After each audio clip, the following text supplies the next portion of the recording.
with permission. This is Red Sox baseball on WEEI. Under bright sunshiny skies in Bradenton, Florida, Chad Kuhl has led the Pittsburgh Pirates out onto the diamond here at newly named Lecom Park, long known McKechnie Field. For the better part of 50 years, the spring training home of the Pittsburgh Pirates. The Buccos in the home black tops. Gold P across the breast with the white pants, and Kuhl is into his warm-up tosses. You'll see this lineup for John Farrell and the Boston Red Sox this afternoon. Brock Holt made the trip up I-75. He'll lead it off. He's the shortstop. Chris Young back in there in left field. He bats second. Jackie Bradley Jr. What a day he had 2 afternoons ago in Fort Myers. Blasted 2 home runs. Today, he bats third, and he's the center fielder. Pablo Sandoval will play third base and clean up. Nick Swihart is the catcher. He bats fifth. Alan Craig at first base batting sixth, with Brian Bogasevic, the right fielder, batting seventh. The designated hitter is Junior Lake. He bats eighth. And Mike Miller is at second base. He bats ninth. Starting lineups brought to you by Wind River Environmental. Wind River Environmental is New England's leading provider of septic, grease, and drain services for your home or business. Wind River has every septic, grease, and drain base covered. Learn more at WREnvironmental.com. That's WREnvironmental.com. Well, Brock Holt has made his way plateward into the left-handed batter's box. Chad Kuhl stands tall on the mound. The right-hander winds his first pitch, pours in there a fastball for a strike, and we are underway in Bradenton. Just a spectacular afternoon. The breeze is blowing hard and in from center field. Kuhl's next offering comes home, and that is a fastball that misses just outside, and it's 1-1. So Holt in the leadoff spot, 3 for 12 so far in the spring. Kuhl making his second outing in the Grapefruit League. 1-1 pitch, fastball is called a strike by Chad Fairchild, who is the home plate umpire this afternoon. Paul Emmel, Clint Fagan, and John Bacon on the bases. 1-2 to the left-handed hitting Holt. Kuhl pitches. Holt smashes one into left field. Back on it goes Gregory Polanco. Reaches up. He cannot get it. It 2-hops the wall. Holt makes the turn at first. He will cruise into second base with a leadoff double. Excellent inside-out swing, and Holt got it over the head of the excellent defensive outfielder Polanco. That'll bring up Chris Young, the Red Sox in business right out of the gates. It's one of the headlines for the Pirates coming into 2017. They reshuffled their outfield alignment. Andrew McCutchen has called center field home for nearly 10 years, and the former MVP has been moved to right field. Starling Marte in center field, and now Polanco in left. Here's Chris Young, the right-handed hitter. Kuhl into the stretch. First pitch to Young is swung on and grounded to the right side of the infield. Josh Harrison will have that. Sidearm throw to first in time to get Young, but a productive AB. Chris Young wasting no time, puts the ball in play to the left side, right side of the infield, and that advances Holt to third with only one out. That'll bring up Jackie Bradley Jr. The Pirates have always been at the forefront of defensive positioning, analytics. And they spent a lot of time this offseason evaluating their best course forward, and that included moving McCutchen over to right. Here's Bradley from the left side. Kuhl pitches. Jackie takes a fastball for a strike. 0-1. Just underway in Bradenton. No score with one out in the top of the first, with Holt at third and Bradley at the plate. Outfield straightaway and deep for Jackie. That wind continues to howl straight in. The pitch is a fastball up and in. And that runs it even, 1-1 to JBJ. Jackie hit 2 home runs in his last start at JetBlue Park. Both out over the bullpen in right center field. Waggles the bat behind his left ear as Kuhl, with a straight left leg, comes home. The pitch is grounded foul outside of first. Kevin Bowles, the first base coach, will play it on 2 hops. And it's a ball and 2 strikes to Jackie Bradley Jr. Chad Kuhl broke into the big leagues last year, made his debut after a very impressive campaign at AAA Indianapolis. And Kuhl, in his big league debut, was thrown directly into the fire. He handled it well. They set up inside to Bradley. Kuhl holds, and the 1-2. Check swing for Jackie. Did he go? Yes, a foul tip, they say. Hung on to by the catcher, Francisco Cervelli, and Bradley is struck out. Jackie began to offer it that. Clipped off the end of his bat, and Cervelli did not have much difficulty at all hanging on to that. So Bradley is retired, and that's a big second out for Chad Kuhl. His first big league start at Dodger Stadium against Clayton Kershaw on Sunday Night Baseball. He won a 4-3 decision. Here's Pablo Sandoval. 2 down, the pitch. Swinging a foul back to the screen. Pablo had a good rip at that from the left side, and it bounces back to the screen. 0-1. 2 down on the top half of inning number 1. Sandoval's been hot, particularly from this side of the plate. 5 for 12. Holds a two-tone bat on his left shoulder with Holt leading in foul ground at third base. Ruben Amaro there with him as today's third base coach. Here's the pitch to Pablo. Fastball taken outside, and it's 1-1. Chad Kuhl, fastball, slider, and a changeup. Behind him, the defense, Polanco in left, Marte in center, Andrew McCutchen in right field. On the infield, Eric Wood at third base. Jordy Mercer is at shortstop. Josh Harrison at second base. And over at first, the prospect, Jose Ozuna. 1-1 pitch is fouled back high over the roof here at McKechnie Field. And Sandoval in a 1-2 hole. So now Chad Kuhl began his big league career ablaze, winning his first 6 starts with the Buccos. After the leadoff double to Holt, is 1 strike away from getting out of this top of the first unscathed. 1 ball, 2 strikes to Sandoval. Kuhl pitches, and he misses with a fastball outside. And it's 2-2. Francisco Cervelli, one of the best defensive catchers in the game. All the advanced metrics say that Cervelli is as good as anybody in the game when it comes to framing pitches, stealing strikes, making them look more appealing in the eyes of the umpire. That one too far off the plate. 2-2. Here's the pitch. Swing and a foul. That was up at Sandoval's letters, but too close to take. And he hangs in there. 2-2. In aggregate last year, Chad Kuhl for the Pirates made 14 starts. He was 5-4 with a 4.2 ERA. 73 hits in 70 innings and 52 strikeouts against 20 walks. Not overpowering stuff, but a good mix. Another 2-2 to Sandoval. Swing and a pop-up foul again out of play on the third base side. And we'll do it all over again. 2-2. 2 down, top 1 in Bradenton. No score with Brock Holt at first, as Cervelli will pay Kuhl a visit on the mound. Well, both John Farrell and Dave Dombrowski addressed the media today on the field with the big headline that David Price will not require surgery. In fact, he will not require much of anything. No injections, no procedures, just rest. He is shut down for now for 10 days. Everybody breathed a huge sigh of relief. Another 2-2 swing and a miss. Sandoval is struck out. What a comeback by Chad Kuhl. A leadoff double by Holt. Quickly advanced to third with 1 out, but he is stranded there. We played half an inning with in Bradenton, no score.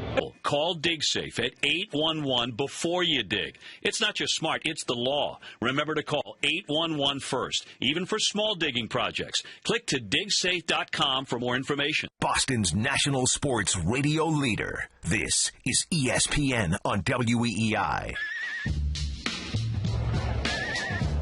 Hector Velasquez on the mound for the home half of inning number 1. He'll see Josh Harrison, Starling Marte, and Andrew McCutchen. The Buccos have the big boys in the lineup here today at home against the Red Sox, and Josh Harrison from the right side to lead things off. The Sox had a glorious opportunity in the top half of this inning, could not score, and now Hector Velasquez takes the bump for the second time in front of the Red Sox brass. First pitch is a strike, a fastball right there to Josh Harrison. 0-1. Harrison took over as the everyday second baseman 2 seasons after an all-star campaign in the National League. He is installed in that spot again for Clint Hurdle. A fastball from Velasquez misses just outside, and it's 1-1. Velasquez was quite impressive in his first Red Sox spring start. Up the road in Port Charlotte, 2 solid innings. An intriguing signee from the Red Sox. Here's a 1-1 pitch that is skied foul down the right field line. Harrison had a rip at that, but it drifts into the seats, and it's quickly 1-2. Velasquez does not overpower his fastball on the upper 80s. At times, get around 90 miles an hour. He's got a split finger pitch that he uses as a changeup, slider, and a cutter. He uses pinpoint command. 1-2 to Harrison, leading off the bottom of the first. Velasquez started his abbreviated windup, but then time was called by the home plate umpire, Chad Fairchild. Here comes the 1-2. And it swung on and missed. He struck him out with a slider, and that was a beauty. Harrison is retired. Excellent start for Hector Velasquez. So with one down and the base is empty, here comes the man that many people think is now the Pirates' best player, their center fielder, Starling Marte. One of the young stars in the game. Breakout campaign a season ago. True power threat. The first one to him is a fastball on the outside corner, strike one. So Velasquez working ahead of the first two hitters.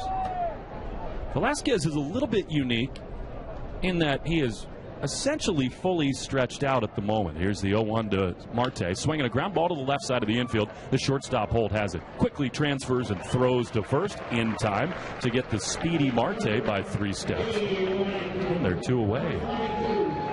Velasquez pitched in the Caribbean Series at the end of January. Had a 7-inning outing. So he will go 3 innings today, but that's not because his arm is not ready.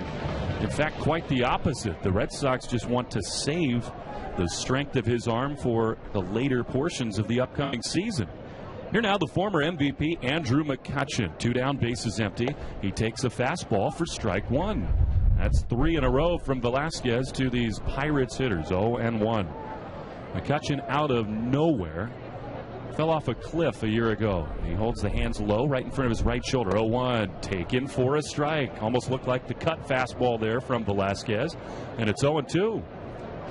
So Velasquez here is doing exactly what he has done in his entire career in the Mexican League, and that is pound the strike zone. Quickly winds the 0-2 fastball. That missed just outside. Enticingly close, but a good take by McCutchen. And it's 1-2. John Farrell said before the ball game today he'd actually like to see Velasquez in this start and overall pitch in a little bit more. The 1-2 swing and a smash into center field. Bradley starts back now in, reaches out, shoulder high grab, inning over. That one was hit on the screws. Velasquez sort of shaking his head as he walks off the diamond, but it's a 3-up, 3. The best or nothing. This is Red Sox baseball on WEEI. We go into the top half of inning number 2. Chad Kuhl back out there to see Blake Swihart, Alan Craig, and Brian Bogus 7. Sun-splashed afternoon just up the Gulf Coast from Fort Myers. 90-mile drive for the Sox today. Out of the front office brass is here. Dave Dombrowski, Frank Wren sitting right behind home plate. Swihart batting from the left side against Chad Kuhl. The first pitch of the second is a fastball missing just outside. And that is ball 1. Blake is 2 for 7 in the early going here in camp. Quickly the wind. The 1-0 is popped foul on the third base side into the seats. 1 ball, 1 strike. Both John Farrell and Dave Dombrowski emphasize that there really is no plan, no timetable for David Price. They were so relieved that he does not need the Tommy John surgery. The 1-1 swing and a miss. Breaking ball from Kuhl and a good one. And it's 1-2 to Swihart. But there just is no course of action. He just needs to rest, and in 10 days they'll reevaluate him. 1-2. Fastball pours in there, called strike 3. Swihart looking for something else. He took one right down Broadway. That is already Kuhl's 3rd strikeout, and they've all come in a row here. 1 away here in the top of the second. And standing in, Alan Craig. They say in 10 days they'll see if David Price is ready to get a baseball back in his hand. The issue, of course, becomes with this 10-day at minimum delay, what will that mean for his readiness around opening day? The first pitch to Alan Craig. Fastball on the outside corner. Craig did not love the call, but he's in an 0-1 hole. 1 down, top 2. No score here in Bradenton. Red Sox and Pirates. 1 strike pitch to Craig. Swing and a soft ground ball. Outside of third and foul. And quickly, Alan Craig in an 0-2 hole. Tell you what, these Red Sox hitters have got to be ready to swing it early in counts. Chad Kuhl pumps the strike zone. Really, both pitchers have that in common, and they both work quite quickly. Just came breezing along the 0-2. That is just outside. He tried a fastball and missed, did Kuhl. And it's 1-2. Assuming everything is perfect with David Price in 10 days that the forearm tightness has gone away. Still some questions to answer. 1-2, swing and a foul over the screen on the first base side. And Craig hanging in, 1-2. Essentially, David would need to begin his spring training plan from there. A new throwing program, getting stretched out, making the requisite number of starts to be ready for opening day. 1-2, swing and a cue shot off the left front foot foul of Alan Craig. Came in on the hands, did cool, and Alan just dinked it foul. 1-2. So his status very much in doubt for opening day. And of course, that opens the door for the starting rotation depth the Red Sox do have on the back end. Alan Craig undoes the batting gloves, now dips the right foot back into the batter's box, taps the far corner of the plate, waggles it, and the 1-2. Swing and a ground ball towards shortstop. Jordy Mercer gobbles it up, throws to first in time to get Craig, but it is dropped on the transfer. They will say that the out is recorded. John Bacon rings up Craig, and they're 2 down. Fans thought maybe Jose Osuna had made a mess of that, but he was just trying to flip it around the horn. So 2 down. These pitchers are in command here early. And now Brian Bogusevic.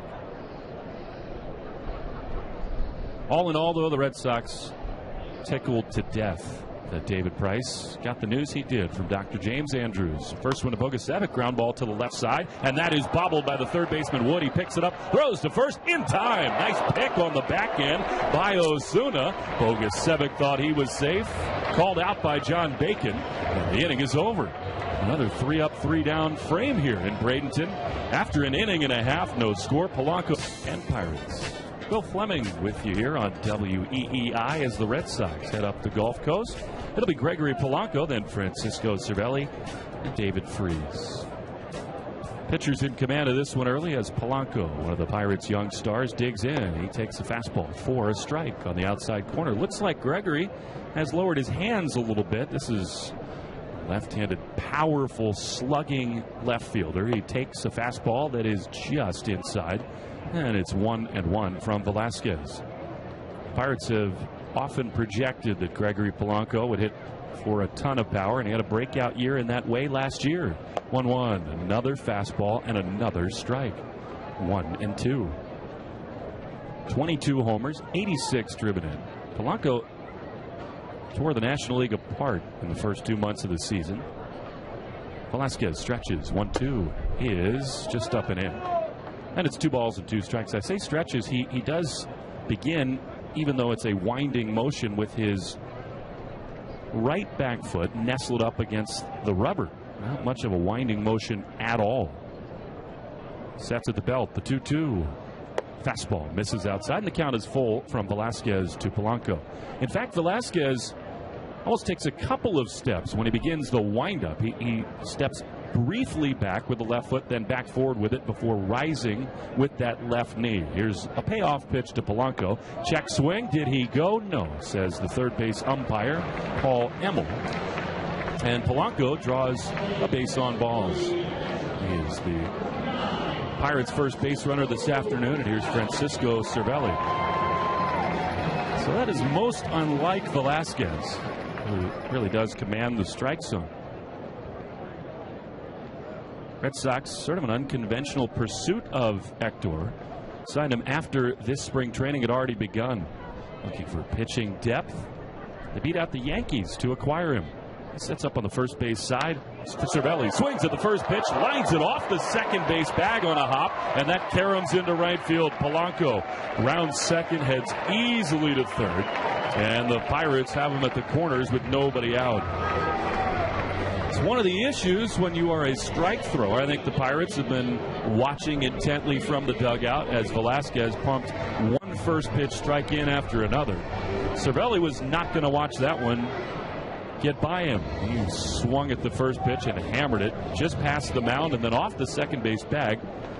Maybe a little bit unlucky for the Red Sox that just cruised on through to Jackie Bradley. Perhaps Polanco would have been forced to hold at second. As it is, they're at the corners with nobody out for David Freese. Right-handed hitter who endeared himself to the Pirates a season ago, takes the first pitch fastball that misses just outside. Ball one. No score. A jam for Velasquez and the Red Sox here in the bottom of the second. David Freese signed an extension with Pittsburgh this offseason.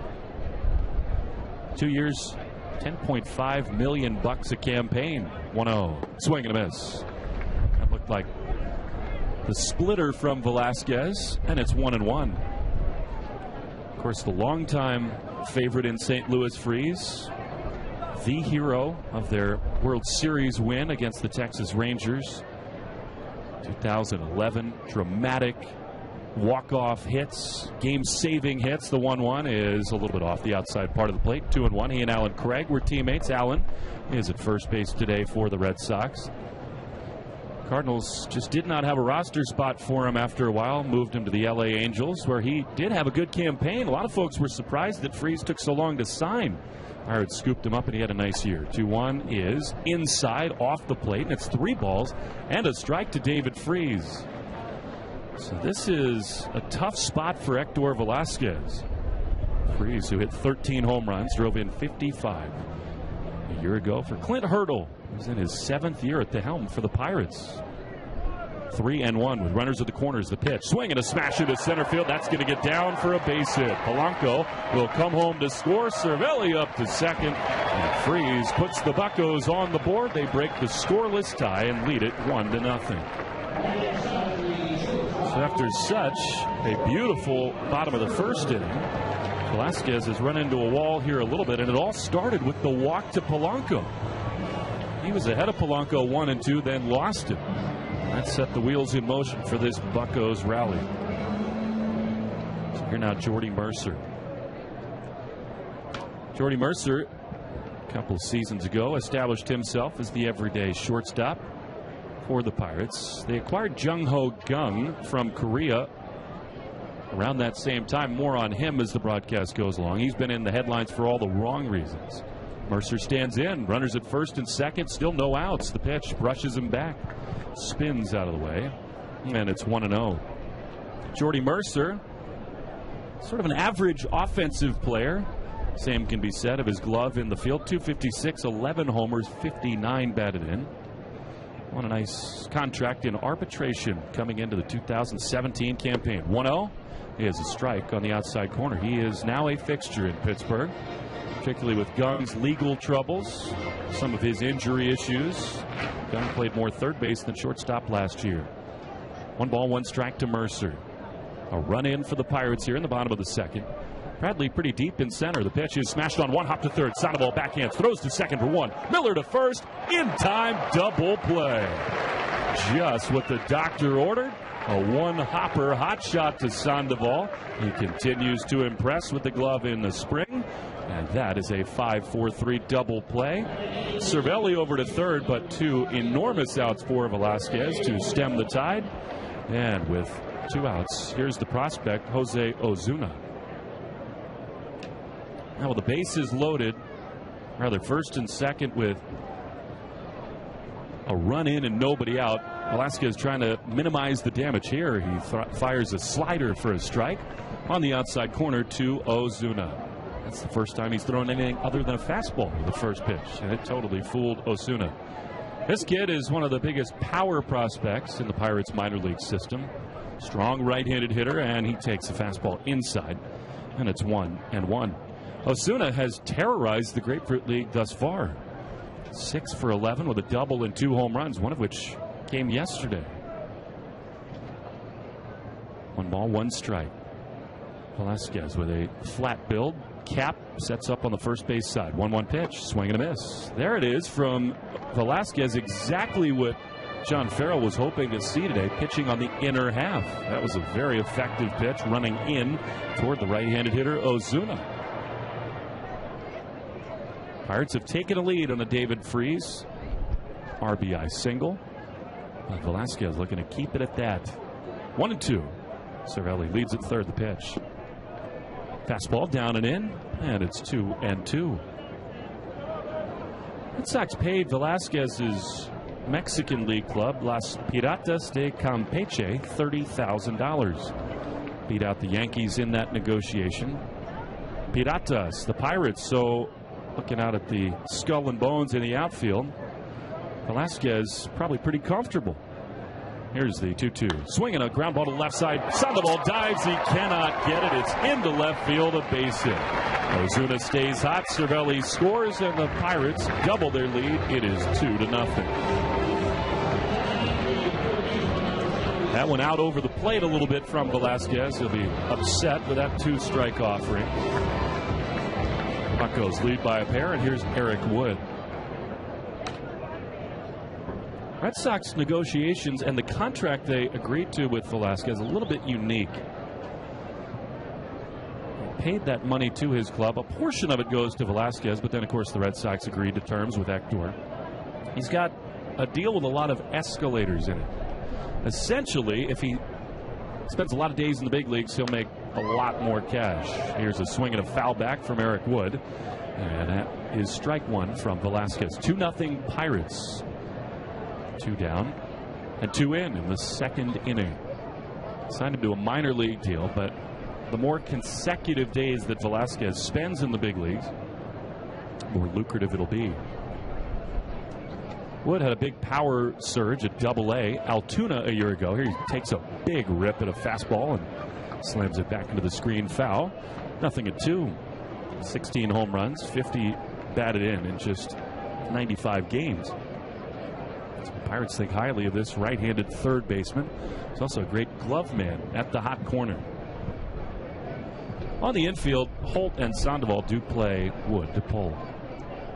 Velasquez has labored in this second. The pitch is high and away. 1 ball, 2 strikes to Eric Wood. Velasquez wearing number 76 here in camp. And of course, if David Price cannot make himself ready for spring training, Velasquez is in that group of guys that might be considered as some starting pitching depth. 1-2, swing and a miss. He struck him out with that splitter, and the inning is over. The Pirates do get a pair. They lead it 2-0 after 2 here on the Shaw's WEEI Red Sox Radio Network. I-10 in Snow Country. And now the left-hander, longtime big league veteran Wade LeBlanc is on the mound for the Pirates. He'll see Junior Lake, Mike Miller, and Brock Holt. Hector Velasquez surrendered a couple of runs in the second, so the Buccos lead it 2-0. Last year, LeBlanc pitched in 19 big league games with the Mariners and Pirates. 4-0. 4.25 earned run average. So the southpaw will see a couple of right-handed bats in Lake and Miller, and then Brock Holt. Once the lineup card flips back over. 2-0 Pirates here in Bradenton. And now LeBlanc is asking, I think, for a rosin bag. He is indeed. Ball boy runs it halfway, flips it to LeBlanc, who catches it in his glove.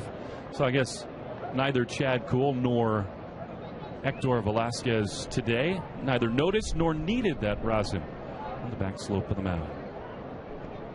Bright orange clay, sort of sand-swept green grass here at the longtime home of the Pirates. Lake stands in. LeBlanc's first pitch is a fastball for a strike on the outside corner.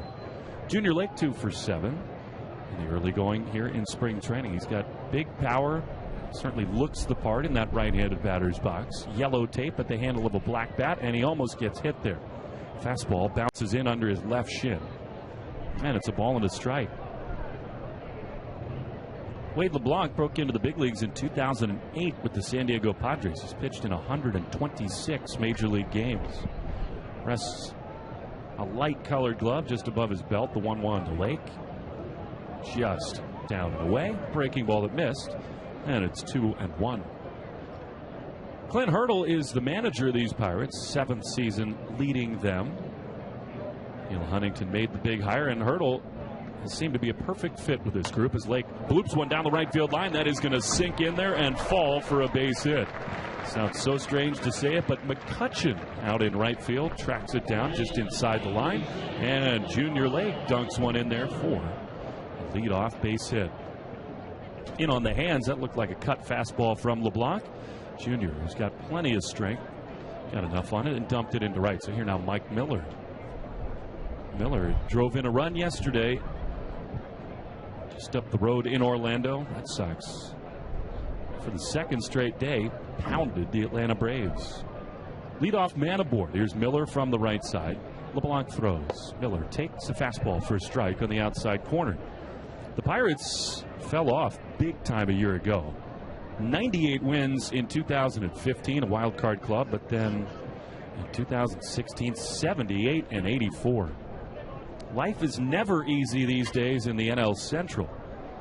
As LeBlanc holds, and the 0-1 pitch to Miller is another strike. A backdoor slider, and it's 0-2. Of course, the reigning world champion Chicago Cubs, the St. Louis Cardinals. Brewers in rebuild mode for sure, but as top two make it tough on everybody in that National League Central. Pirates really took a step back. 0-2 pitch is called strike three. Miller took that one right down the heart of the plate. A fastball down Broadway, and he is rung up. With one away, here comes the leadoff man, Brock Holt. So Clint Hurdle returns for his 7th campaign, but wholesale changes on the Pirates coaching staff. They do still have their revered pitching coach, Ray Searage. He has been one of the very best in the game. He's done so much for this club. The pitch to Holt is downstairs from LeBlanc. Ball one.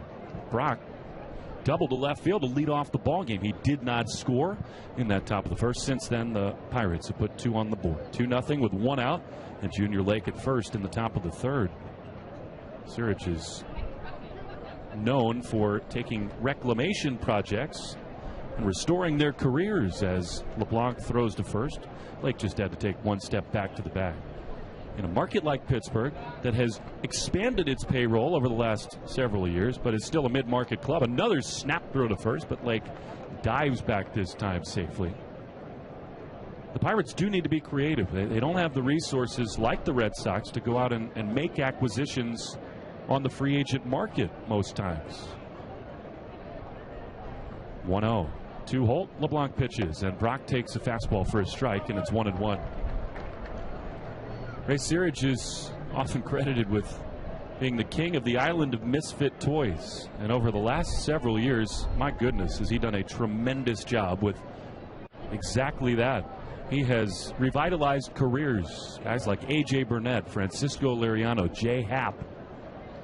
1-1. LeBlanc will throw over again. They really think the Red Sox are up to something here. Junior Lake does not have much of a lead. Holt, of course, does handle the bat so well. Huge hole on the right side of the infield. Harrison and Mercer at double play depth with Osuna holding Lake. 1-1 to Holt. Another throw over. That time, Junior Lake did take a step towards second, but chased back. This is not something you see a lot of in spring training. 3 consecutive throws over to first. I guess LeBlanc trying to work on that part of his game here in Grapefruit League play. Lake inches away from first. 1-1.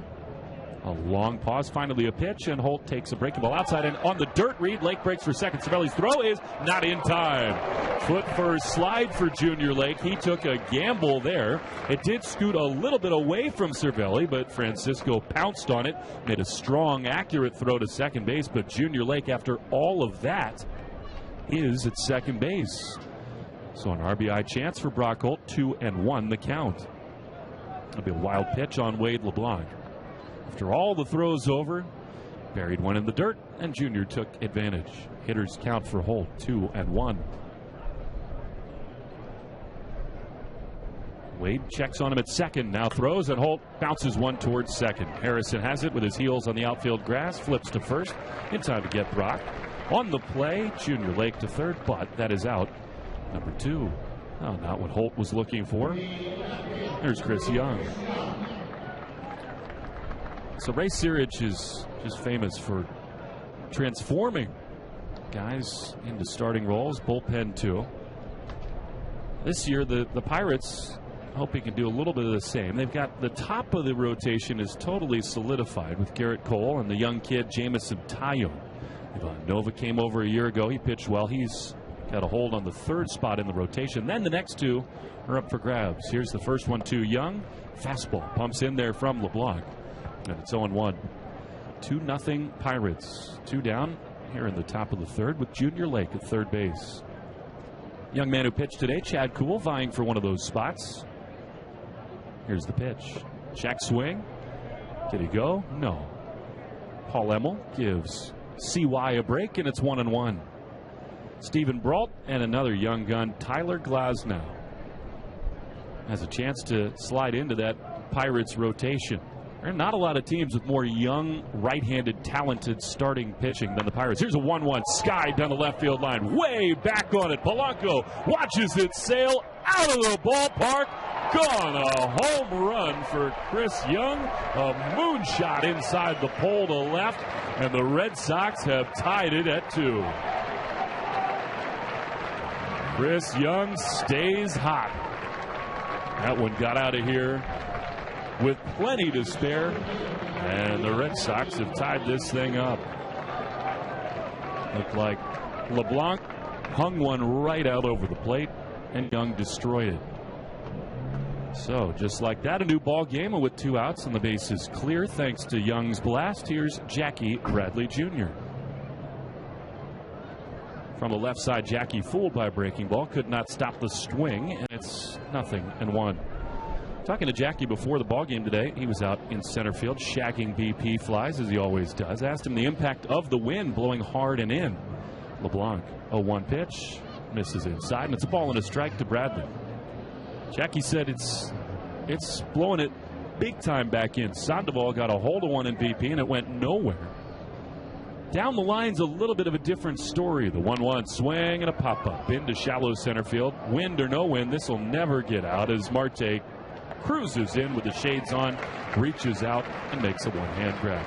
So Bradley is gone, and so are the Red Sox, but not before Chris Young ties the game with a titanic blast. Call DigSafe at 811 before you dig. It's not just smart, it's the law. Remember to call 811 first, even for small digging projects. Click to digsafe.com for more information. Boston's national sports radio leader. This is ESPN on WEEI. Hector Velasquez back for the home half of inning number 3. The Red Sox have tied the game. Josh Harrison to lead it off for the second time today. Here he takes fastball outside. And the bottom of the third gets underway with ball 1. Mentioning the changes to Clint Hurdle's coaching staff, both of them out on the diamond as we speak.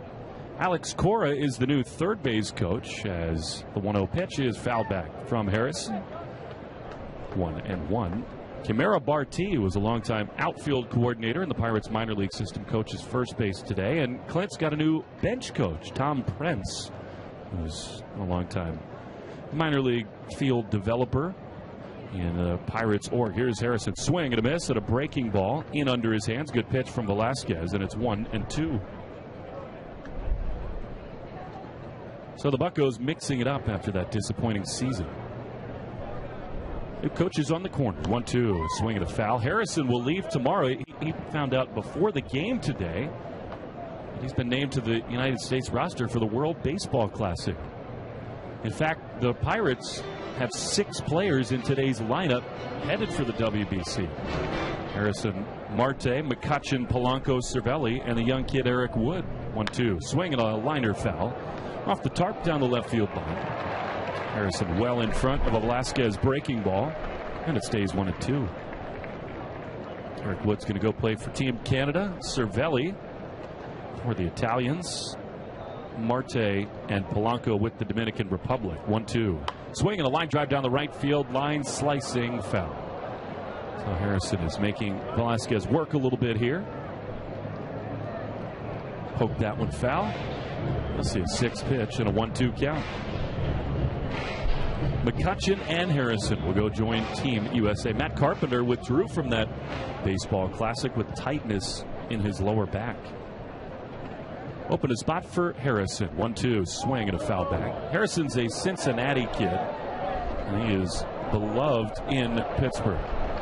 2 seasons ago, his breakout year, named an All-Star in 2014, and that was one of the stories of the year in baseball. He came out of nowhere. Super utility, became an All-Star. 1-2. Swinging a ground ball, foul outside of third. Another hanging breaking ball in under the hands. of Harrison, who wears baggy pants, bunched at the knees. Two-tone black and yellow socks. Not quite the We Are Family look for the Buccos today, but the socks do look like the 70s version. 1-2. Tied up at 2 in the bottom of the third. Harrison leading off. Velasquez ready with another 1-2. Swinging a line drive into the gap in right center field. That's going to fall for a base hit. Nice job by Bogusevic to range over to his right and cut it off. Hold Harrison to a base hit. But it's a leadoff knock, and that was impressive stuff from Josh Harrison. Pitch out over the outer portion of the plate. The man they called J-Hay in Pittsburgh just reached out and got it. So leadoff hit, and here is Marte. Pirates could not be more excited about the bevy of right-handed flame-throwing talent they've got, potentially all in their rotation this year. Cole, Tyone, and Glasnow. As Marte tries a bunt, fouls it back. That was a sneak attack. He was trying to bunt for a base hit there, as he so often does. That's one of the things that makes Marte such a compelling player. The numbers say he's one of the 20 or 25 most productive players in the game. Speed, power, tremendous defensive ability. Stole a career-high 47 bases a year ago. Waggles the bat dramatically over his right shoulder. 0-1. Harrison's going to be chased back to the bag with a quick snap throw from Velasquez. Looked like Harrison was leaning towards second. Velasquez almost caught him off guard. But Marte is that rare breed that, a little bit like Mike Trout, is a guy who can both bunt for a hit, steal bases, and hit it out of the ballpark. Another throw over. This time Harrison back far more easily. Just a tremendous talent is Marte. Strong throwing arm in the outfield and great range. He'll be in center field at the cavernous PNC in Pittsburgh. 0-1 swing and a miss and a big fastball. Marte not happy with himself there. He's got the chin strap beard on. Knocks some dirt out of his cleats. Steps out of the batter's box. 0-2. McCutchen out on deck. Time called. Home plate umpire Chad Fairchild will step out of the umpiring areas. I think Harrison must have gotten something in his eyes down at first base. He gives Fairchild the thumbs up, and we're ready to go. Velasquez does slow things considerably when there are runners aboard. There goes Harrison. 0-2 pitch high. Throw down to second from Swihart is not in time. A one-hop throw. Mike Miller applied the tag, but a little bit late. That was actually an excellent throw by Blake Swihart. That was there. It was accurate, and it was in time. For some reason, Mike Miller kind of tumbled over onto his backside. I think maybe the head-first slide of Josh Harrison nicked Miller. Had he been able to keep his footing and just apply the tag, I think they had Harrison by plenty. That was really impressive from Swihart on a high fastball. Strong throw. 1-2 to Marte. The pitch. Swing and a smash into left field. That is a base hit. Young plays it on one hop, and the stop sign goes up for Harrison at third. And the Pirates threatening again. They've got him at the corners with nobody out. Well, again, that's a situation where Velasquez had a hitter in a two-strike hole and could not put him away. After the steal from Harrison, now a base hit to left from Marte on a 1-2 pitch. And the Buccos have it working here in the third. Now McCutchen, who hit one on the screws his first time, but it was right at the center fielder, Jackie Bradley Jr. First and third, nobody out. Tied at 2.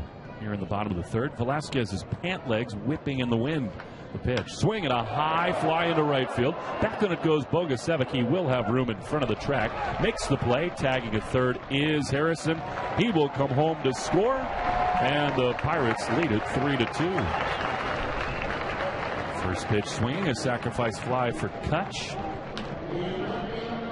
And the Pirates nudge back ahead. You can see these Pirate hitters are ready to swing early in counts. They know that Velasquez is around the zone and trying to get ahead.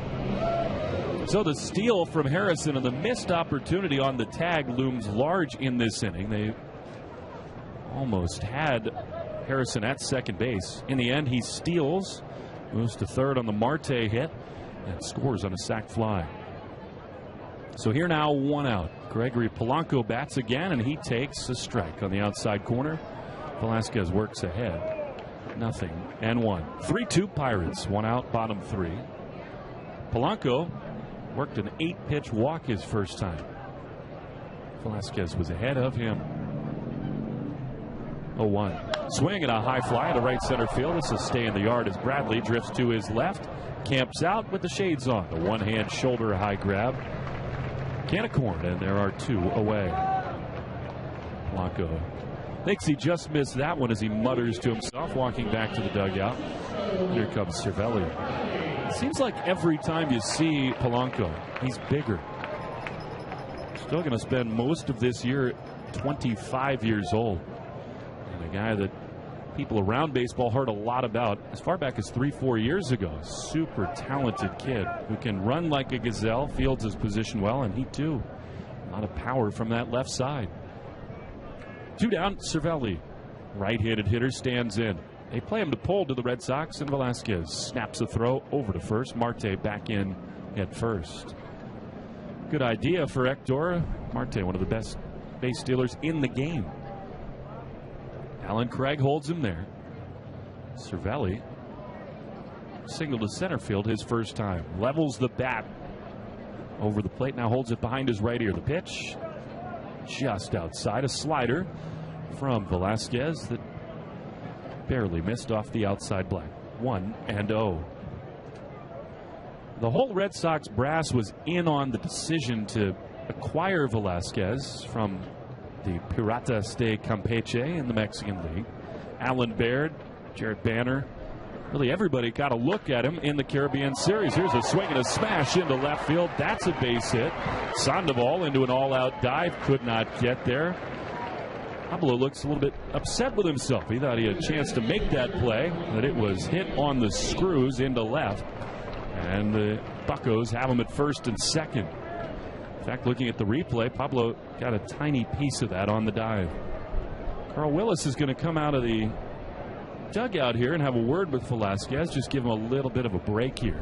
Again, he has been stretched out enough that it's not like he's reaching a pitch limit like many starters would be at this part of the spring, but just getting him a breather as the bullpen does get working. With Mr. Willis on the mound, let's take 10 seconds for station identification right here on the Shaw's WEEI Red Sox Radio Network. Ordway, Merloni, and Fourier. Middays from 10 a.m. until 2 p.m. on 93.7 FM Sports Radio WEEI. This is AM 850 WEEI Boston. David Freese digs in as Carl Willis returns to the third base dugout. First and second for the Pirates. They've regained the lead with a run here in the third, 3-2. Will Fleming live at the home of the Pittsburgh Pirates in Bradenton. First pitch to Freese, strike on the outside corner. That's been the pattern today for Velasquez. First pitch strikes, many of them on the outside corner. So 0-1 to Freese, who singled home a run his first time. So all the Red Sox scouting staff took looks at Velasquez in winter ball as Freese swings and chops one toward third. Tough play for Sandoval. Crashes in, gloves, throws in time to get Freese. And the inning is over. Very nicely done by Pablo. So he couldn't get the hot shot from Cervelli this time. Deftly done to retire Freese for Clint Hurdle. Sandoval, this will interest Red Sox fans. That now from the right side. He's not done a lot of that yet in spring training. His first time up. Struck out swinging, batting left against the starter Cool. So here is Pablo. Made a very nice play to end that bottom half of the third. Racing in on a soft chopper to get David Freese. LeBlanc throws and Sandoval swings and smashes one high into the air in left center field. Marte back at the track in front of the wall. He will get there and make the play. Were it not for the wind, that had a chance to get out. As it is a long fly out into the power alley in left center field. And that is out, number one. Sandoval smashed that, but Marte got there, in fact, with plenty to spare. quickly one away, and here's Blake Swihart. Blake called out on strikes his first time. No batting gloves as ever for Swihart. Fastball misses outside from LeBlanc, and that is ball one. 335 down the lines, symmetric wall. 400 to straightaway center. Swihart tries to check his swing and does. A breaking ball in the dirt, and it's 2-0. Like he might have offered it that. 375 in the power alleys here. Old school look, but they have pumped money in, and they keep renovating this crown jewel of the Grapefruit League. Here's a ground ball up the middle and into center field. That's a base hit. Swihart almost got jammed there, but muscles it into center field. Bounced it over the second base bag, and Blake is aboard with a one-out knock. Bring up Alan Craig. JetBlue Park is the newest and most beautiful member of the Grapefruit League, but the Pirates, who have been here at McKechnie and in Bradenton for half a century, keep putting polish on this venerable yard, and it has stood the test of time. Here's Craig, who takes a fastball a little bit outside, and that is ball one. 3-2 Pirates, one down in the top half of inning number 4. Long known as McKechnie Field, they just named it this season Lecom Park. Pitch to Craig, foul back to the screen, and it's 1-1. Lecom Park, an acronym for the Lake Erie College of Osteopathic Medicine. Their main campus is in Erie, Pennsylvania. You got a branch here in Lakeview, Florida. And the Buccos and Lecom. They do a big naming rights deal this winter.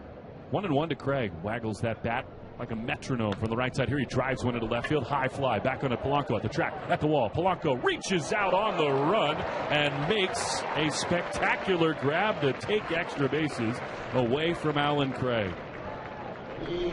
Polanco, there's the gazelle-like movement from him in the outfield. A top spinning line drive. And again, I think the wind knocked that one down. That's 2 smashes for the Red Sox. Nothing to show. And with 2 outs and a man at first, here's Brian Bogusevic. Today is not the day to hit it high in the air. Chris Young got one above the jet stream. Launched one out to left. That is the Red Sox only offense to this point today. They trail 3-2, and here is the left-handed hitting Bogusevic. The pitch. Fastball is a strike and a back-picking throw from Cervelli, but Swihart alertly danced back to the bag. Joe Kelly getting heated up in the bullpen for the Sox.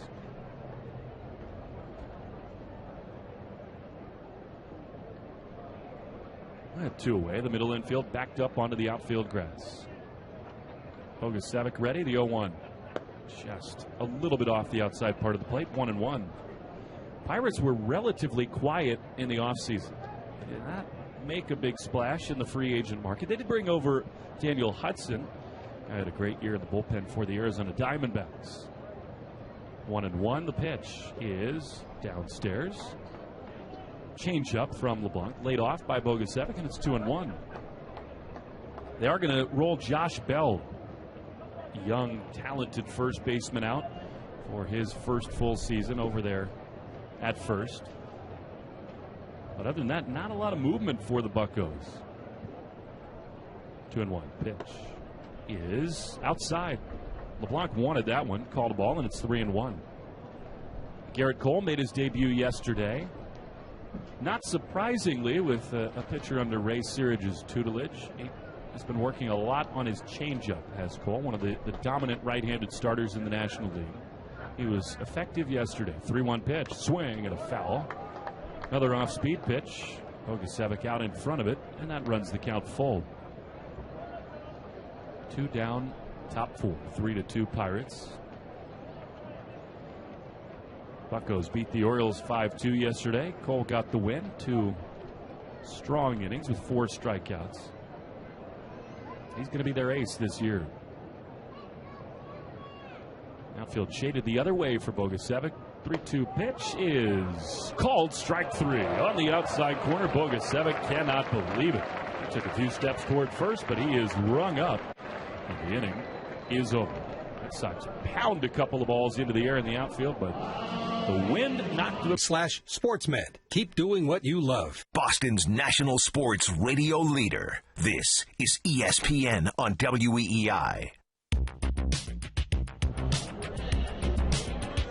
Hector Velasquez's day is done. Joe Kelly, who has been on some kind of a run, take the mound for John Farrell here in the bottom half of inning number 4. So Velasquez, in his second appearance for the Red Sox, goes 3 innings, allows 3 runs on 6 hits.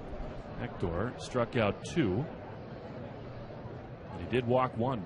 Polanco did come around to score on the 1 base on balls. But here's Joe Kelly, the hard-throwing right-hander. Pumps a fastball on the outside corner. Strike 1 to Mercer.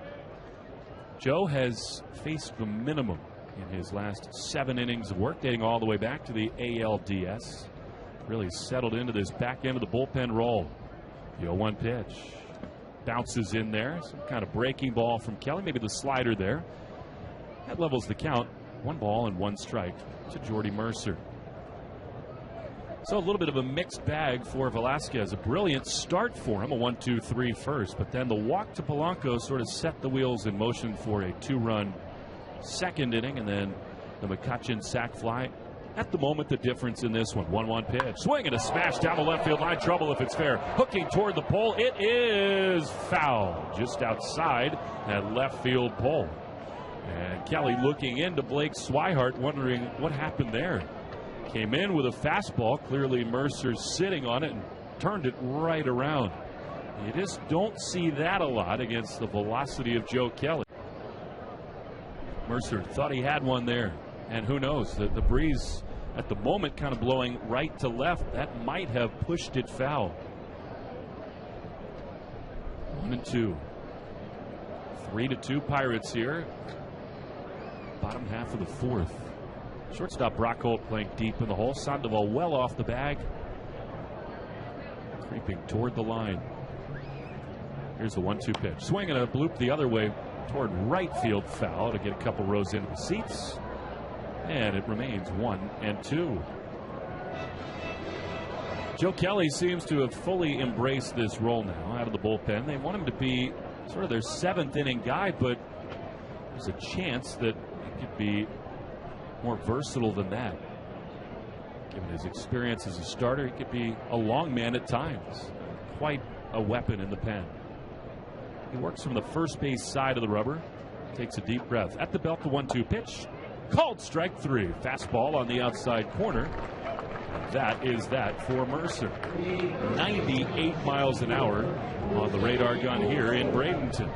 So Kelly's roll continues. Mercer just missed a home run, but in the end, Kelly strikes him out. And with 1 away, here's Jose Ozuna.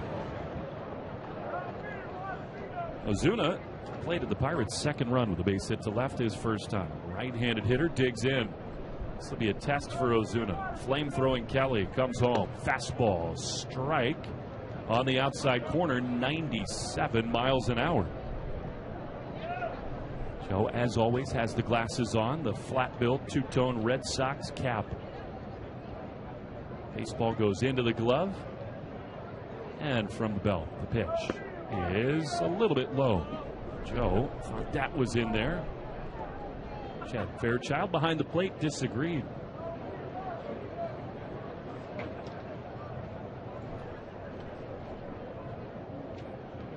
Kelly last pitch Wednesday in Sarasota. Perfect 5th inning. Here is a fastball that is down and away. And at the moment, scoreboard has 3 balls and no strikes. Chad Fairchild sort of raised his right hand on the first pitch. Maybe a bit of a deke from the home plate umpire. 3-0. Kelly comes home. And that is a strike. No deke involved there. Right over the heart of the plate. 3-1. But the stuff, the mix, and the competitive attitude, in a lot of ways, Joe Kelly profiles as a perfect bullpen piece. Proved that down the stretch for the Red Sox a year ago. Here's a 3-1. Check swing. He did not go on a fastball down and away, and Osuna draws a one-out walk. Kelly sort of glaring into Chad Fairchild. He wanted a couple of those pitches. So it's another base runner for the Buccos, and here comes Eric Wood.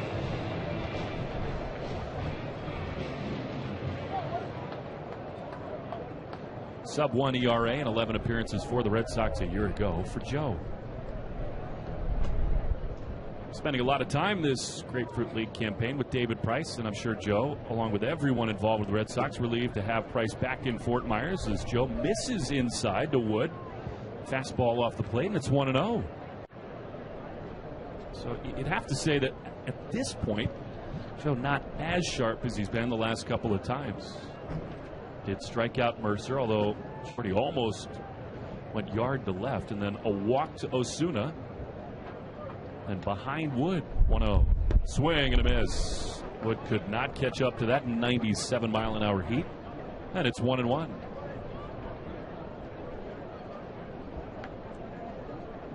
Joe peering into Swihart. Now looks over his left shoulder toward first, where Osuna takes his lead. Has the one he wants. Nods yes, but the middle infielders behind him at double play depth. 1-1. Long pause in the pitch. Swing and a foul look out. Third base dugout toward the camera well. That took a high hop back out behind Sandoval, who spryly races after it. Flipped to a fan. It popped out of his glove, and Pablo said one time was enough. He headed back for the field of play, and the third base umpire Paul Emmel throws it to the same kid, who drops it again, and Paul says enough. You get two cracks at it, I'm picking somebody else. Now plaintively puts his palms to the sky. What can I do? Pablo and I both tried to get that kid a souvenir. He has a glove too. Here's the 1-2, swinging a foul. And we'll have a chance at this out of the ballpark. Remains 1-2. More than happy to sprint after that. It took a big bounce off the dugout. Found a fan, identified one, hit it right in the palm of his glove, dropped onto the warning track. He abandoned it. The umpire did the exact same, and the third time would not be a charm. 1-2. Kelly throws. Wood takes a slider just outside. Another close pitch. Good looking offering from Kelly. And it's 2-2. The leadoff man, Josh Harrison, stands out on deck.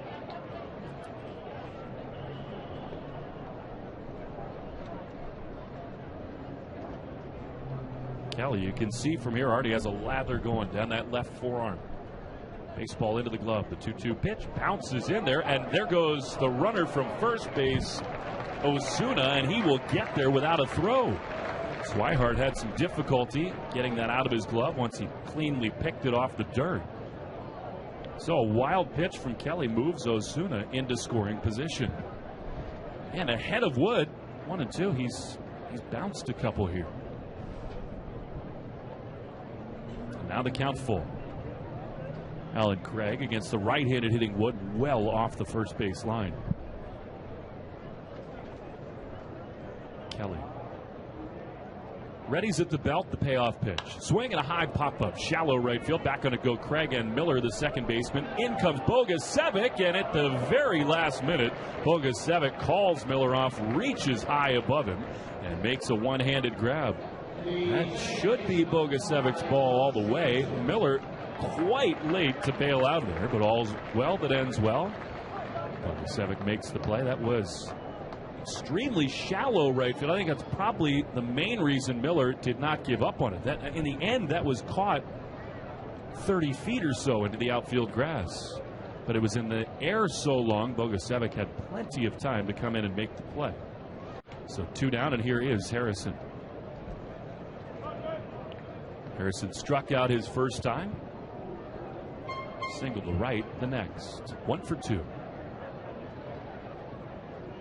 Here's the first one from Kelly. A breaking ball that gets past Swihart. Another wild pitch. That one bounced in front of the dish and then scooted through Swihart. And on the play, Osuna heads all the way over to third.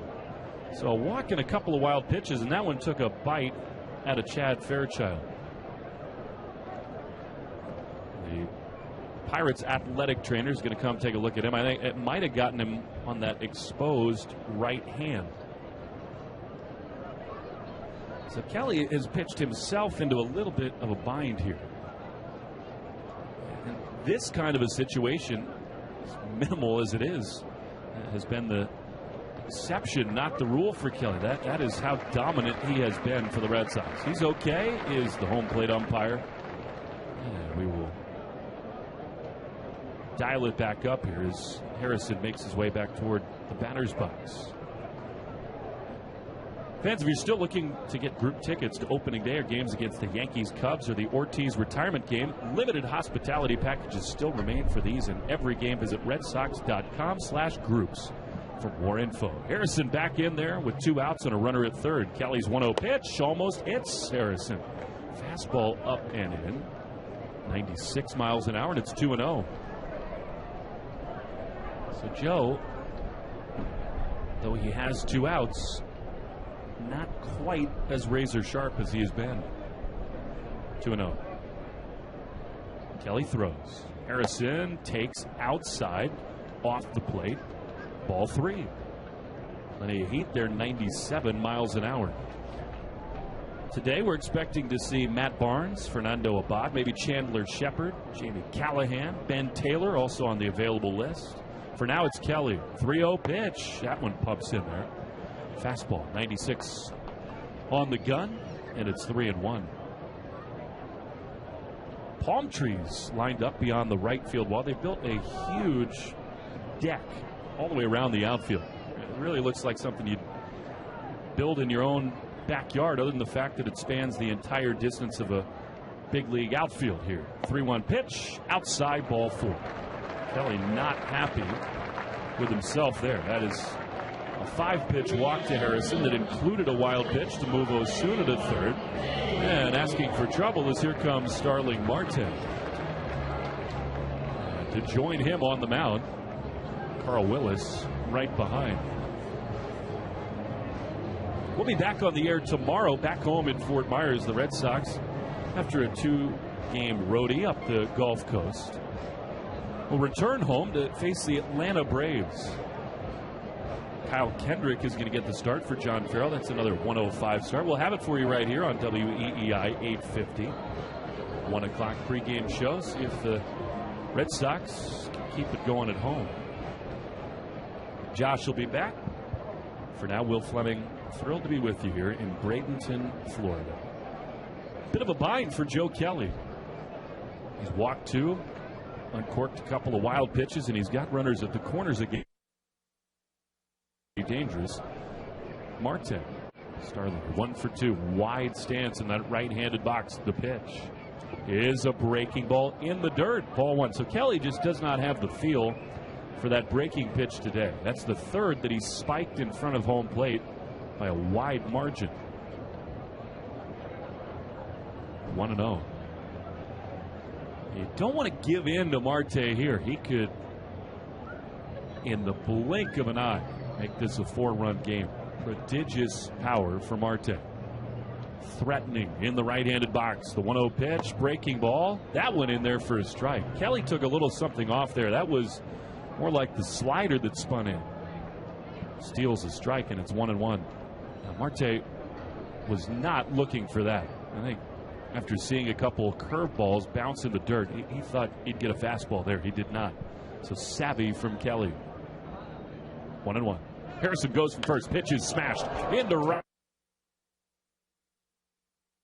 Gets there to make the play, and the inning is over. Well, it was an adventure for Kelly, but he got the job done, retiring one of the toughest hitters in the National League to a hold. Red Sox trailing at 3-2. The Pirates have got to be thinking they've squandered some real opportunities. They've left 5 on base in the last couple of innings. A couple of walks for Kelly, but he got out of a jam, and now Red Sox back at it at the plate. First pitch from LeBlanc to Lake. Breaking ball that misses outside, and that is ball 1. Apologies if you've experienced any technical difficulties. As charming as McKechnie Field is in Bradenton, it has its issues. The 1-0 pitch is a strike on the outside corner. Limited connectivity here, and at times the broadband get a little weak. So thanks for hanging in with us. The 1-1 pitch to Lake is outside. Ball 2-2-1. Bill Piacitelli is our in-studio producer and engineer back at the flagship WEEI. Thanks to Bill for his fine work today. Will Fleming on site and Braden to 2-1 swing and a miss. Big cut from Lake. The fastball from LeBlanc, and it's 2-2. 3 runs, 6 hits for the Pirates. 2 runs, 4 knocks for the Red Sox. Matt Barnes up and warming as anticipated in that Red Sox bullpen. A couple of birds fly over the mound. LeBlanc fires. Lake takes a breaking ball outside, and the count is full. Palm trees aplenty here at the yard they now call Lecom Park. Payoff pitch to Lake.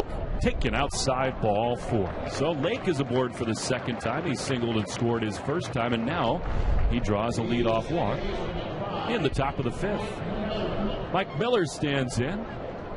Looking down to third base coach Ruben Amaro, who flashes some signs. Of course, this time of year, good to work on that stuff.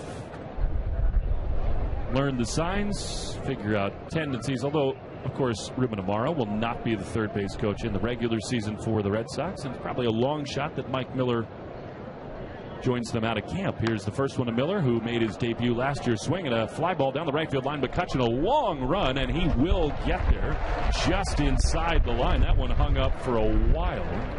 Miller thought he might dump one in there for a base hit, but McCutchen, who has lost some of his defensive range over the last couple of years, got there looking spry indeed. So on 1 pitch, Miller is gone. Last time called out on strikes on 3 pitches, so Miller was not going to wait around there, but he flies out. And with 1 out, here's Brock Holt. We'll see what the Red Sox think about doing here. The last time we had this exact situation, Holt at the plate and Junior Lake at first. LeBlanc threw over 3 times. Now Holt takes a fastball off the inside part of the plate. And that is ball 1. 3-2 Pirates, leaving the Red Sox here with 1 down in the top of the 5th.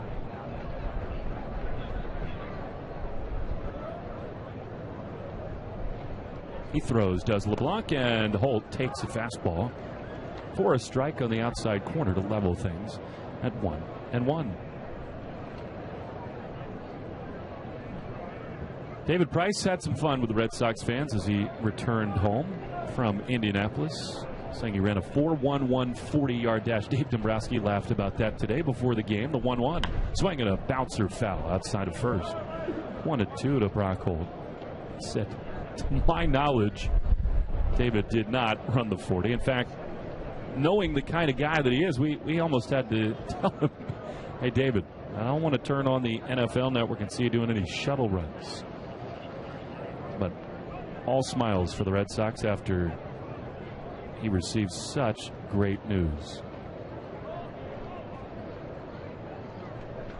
Shut down for at least 10 days, though. A little bit of a setback, but all things considered, a positive. 1-2, swinging a foul out of play. Price says that he has dealt with this time and time again in his career, just more extreme this time around. And he had some serious concerns about that, but Dr. James Andrews gave him a clean bill of health as far as the structural damage in that elbow. 1-2 to Brock Holt with Junior Lake leading away at first. The pitch is popped up back of second base into shallow center field. Marte now with his right hand extended, shielding his eyes from the sun. He'll reach out with the glove and make the grab. 2 down.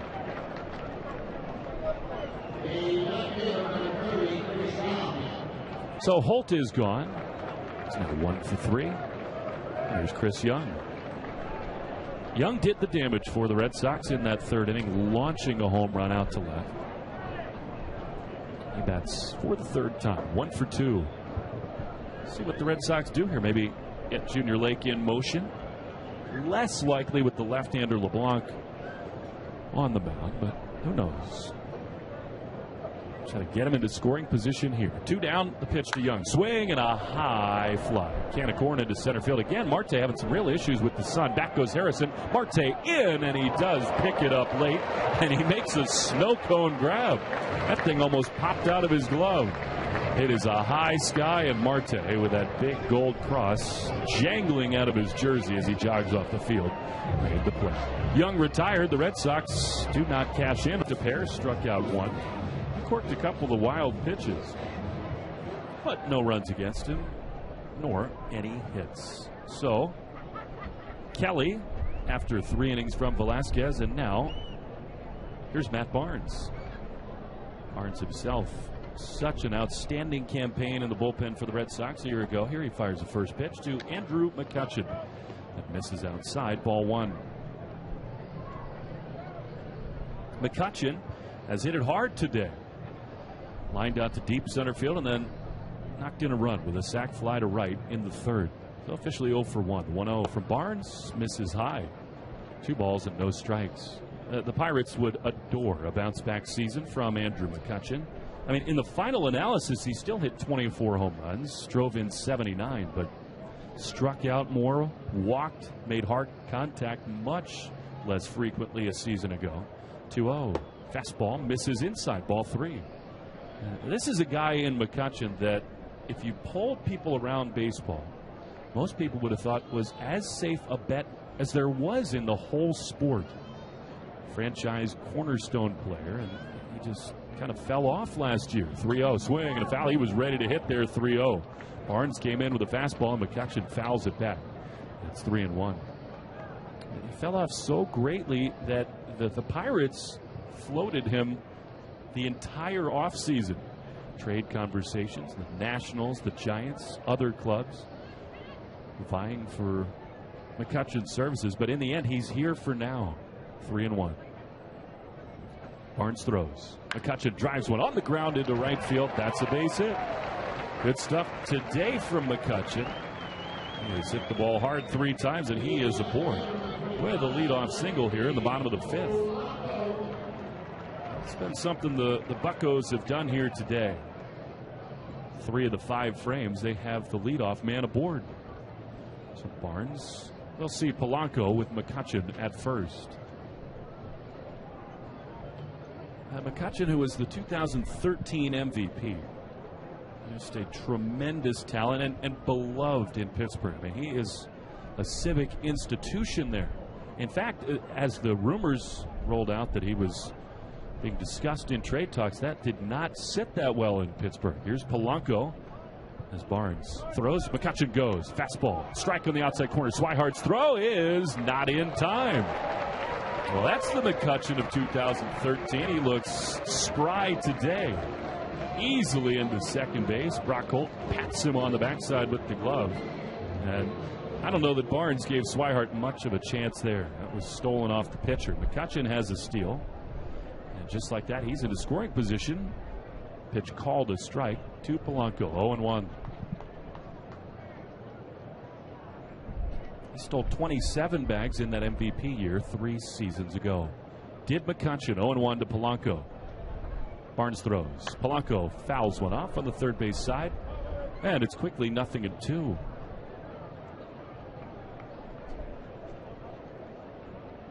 You know that McCutchen himself wants to prove quite a lot this season. As I said, the fans in Pittsburgh have not come anywhere close to giving up on him. They adore McCutchen. He's laughing with Holt. These two having a chat out at second base. Brock playing in behind McCutchen, who takes his lead at second. And Barnes is 0-2. Swinging another foul. Out of play. Polanco late on a 92-mile-an-hour pitch from Matt Barnes. And it remains 0-2. Gregory Polanco, who takes his helmet off, wipes his brow, dealt with some injuries in the second half of 2016. Shoulder injury, had a bum knee. Part of the reason he slumped down the stretch. As good as anybody in the NL the first 2 months of 2016. 0-2 here. Barnes looks to McCutchen at second and pitches. And that fastball misses outside 1-2. Early part of June a year ago, you couldn't visit a national baseball website without finding a headline discussing the arrival of Gregory Polanco. Just prodigious numbers early in the season a year ago. And again, he's still going to be 25 years old this season. So expecting huge things from him. Here he flies one softly into shallow left field. Charging in on it is Young. He will get there and make the play to retire Polanco. That was not an easy chance, and in fact, that is not Chris Young. Kyrie Washington has come into the ball game to replace Young. So CY's day is done. That is, as of right now, the only defensive change that has been made.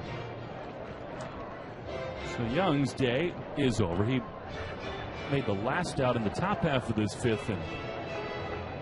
And today, 1 for 3 with a towering 2-run bomb. So Barnes puts Polanco away, and with one away, McCutchen at second.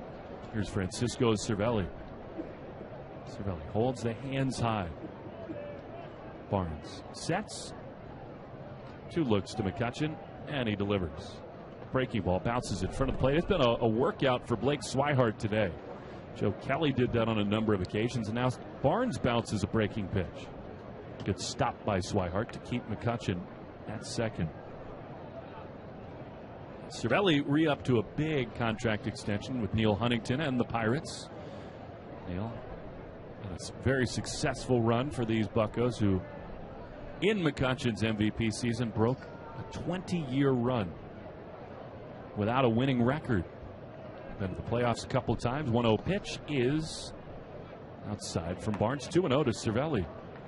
Lost twice in the wild card round, and then lost a dramatic divisional series to the St. Louis Cardinals. And then the fall off a year ago. 2-0 here to Cervelli. And when it all started going right in 2013, the catcher was a big part of it for Pittsburgh. Barnes is ready. The 2-0 to the backstop. Cervelli is a fastball in there for a strike. 2-1. 93 miles an hour there. Russell Martin came over. Buccos identified him as the key. He's turning around not just their wins and losses, their pitching staff. As I said, the Pirates have long sort of been at the forefront of some of the advanced defensive analytics. Not just shifting, but the impact a catcher can have on the game. 2-1 pitch is softly grounded toward third. Sandoval to his left, ranges, gloves, looks McCutchen back to second, and then throws across the diamond. A little bit low, but dug out by Craig in time to get Cervelli. 2 away. Nicely done all the way around for Pablo. Cervelli is gone, and here's David Freese. Dan Fox is the, get this title, the head of baseball informatics. It's a fancy way of saying that he runs their baseball information and analytics department. And several years ago, the Pirates all of a sudden started shifting more than any other club. It had long been the Tampa Bay Rays and some others. Joe Madden at the forefront of that, along with Alex Friedman. But then it became the Pirates who shifted so often and in between at-bats before others. 2 down, here's Freese, right-handed hitter. Barnes misses upstairs with a breaking ball, ball 1. 3-2 Pirates with 2 down to the bottom of the 5th. Pirates ran experiments in their minor league system, positioning infielders and outfielders in totally different, radical positions as Swihart pays Barnes a visit. And the data was just overwhelming for Huntington and his staff. They tried it in the minor leagues. They saved so many runs. They said, well, this is real. We have got to start implementing this at the big league level. They did, and they experienced a dramatic defensive turnaround. That has made its way across baseball now. 1-0 to Freese. Barnes pitches, and Freese swings and misses at a hard fastball, and it's 1-1. The other main thing that Dan Fox and the Pirates realized was the extreme impact that the ability a catcher has to frame pitches has on the outcomes of games. In all their studies, they thought that Russell Martin saved more runs than just about any other catcher by doing just that. Barnes in his stretch, the 1-1 pitch. Swing and a miss. Blew a fastball by him. And it's 1-2. Once Martin moved on to the Toronto Blue Jays, where he has continued his dominance as a defensive catcher, they brought Cervelli over. He excelled behind the plate. did exactly the same thing, stealing strikes, making pitches look appealing to umpires. And Huntington said, well, we're not going to do what we did with Martin. We got to lock this guy up, and they did. 1-2 pitch to Freeze. Fastball high and out of the zone, and it's 2-2. Will Fleming on WEEI on the MLB At Bat app, throughout the internet, on MLB.com. Red Sox trailing the Pirates, 2 outs here in the bottom of the 5th. 3-2 Buccos. McCutcheon leading away at second. The breeze has not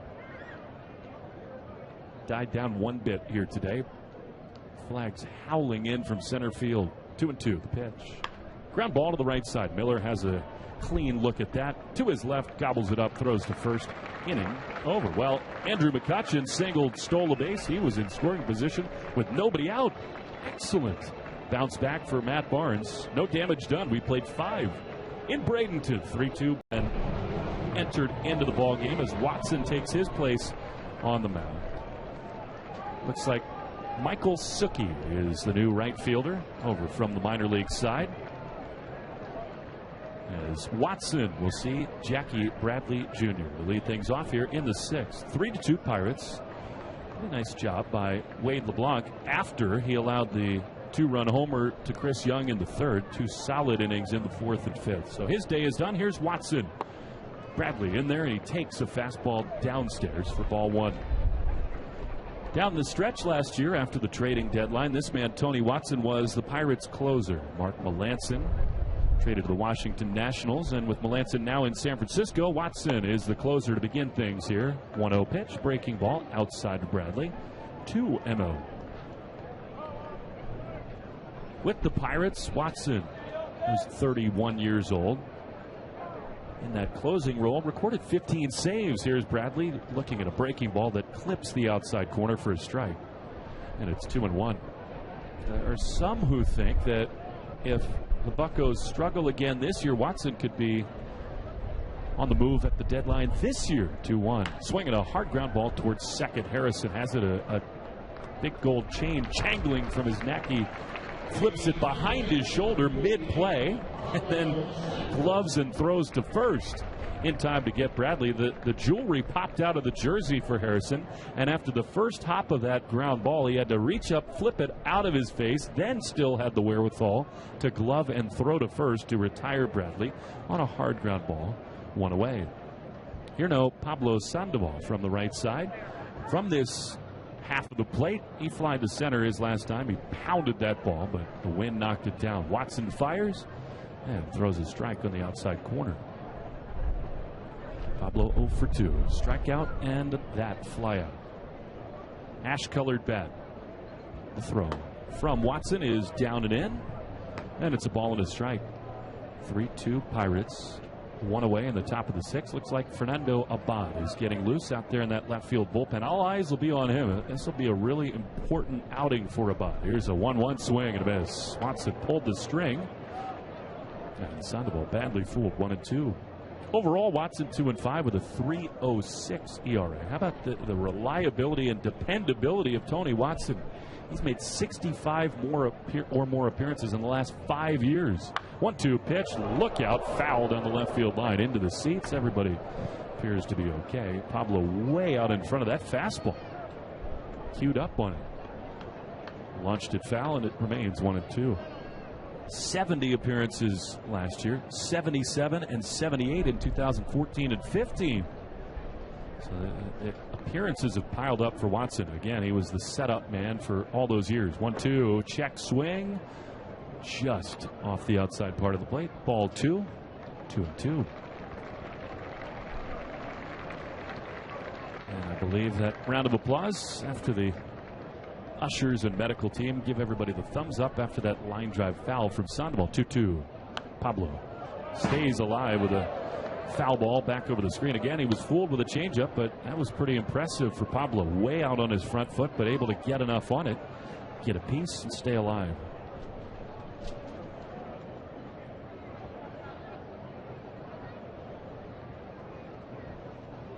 Watson toes the slab, the 2-2 pitch, swing and a miss. He struck him out. Another changeup. This time Pablo could not hang in there. And he is gone. Watson with his first strikeout very quickly, 2 away. That was impressive from Watson, and that's something that you don't see a lot of from left-hander closers. I mean, a fastball changeup combo. He does have a breaking pitch, but he goes to the change almost more often than the breaking ball. That's one of the reasons he's so effective against righties as well, is Swihart swings and fouls a fastball back, and it's 0-1. The splits for Tony Watson, he is just as good against right-handed hitters because of that changeup as he is against lefties.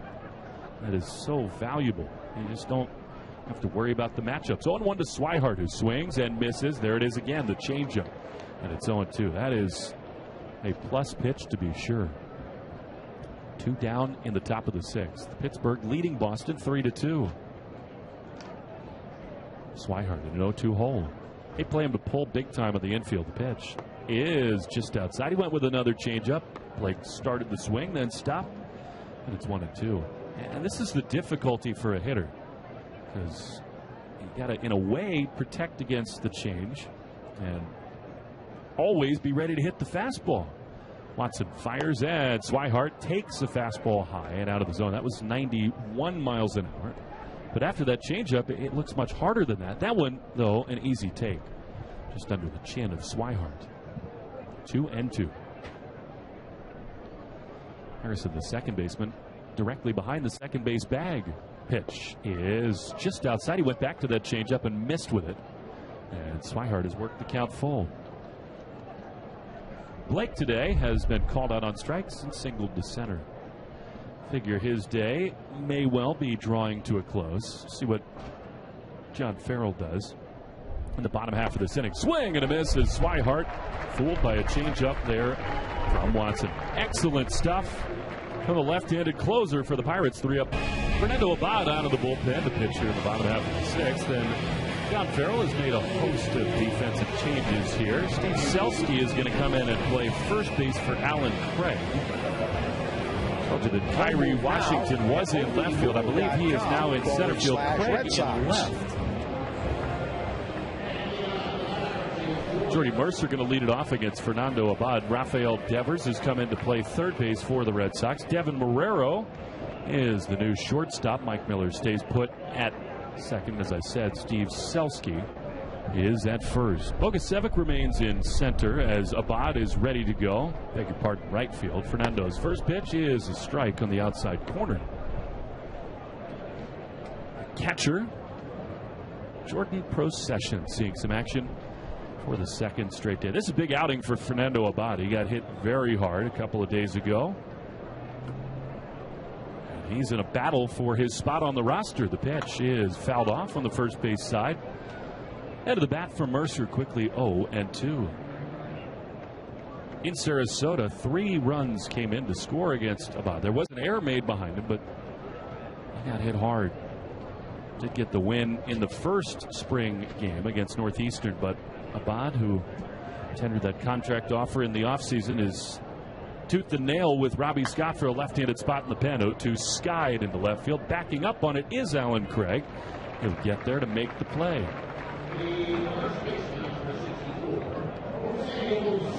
Before Jose Osuna bats, let's take 10 seconds for station identification of the Shaw's WEI Red Sox Radio Network.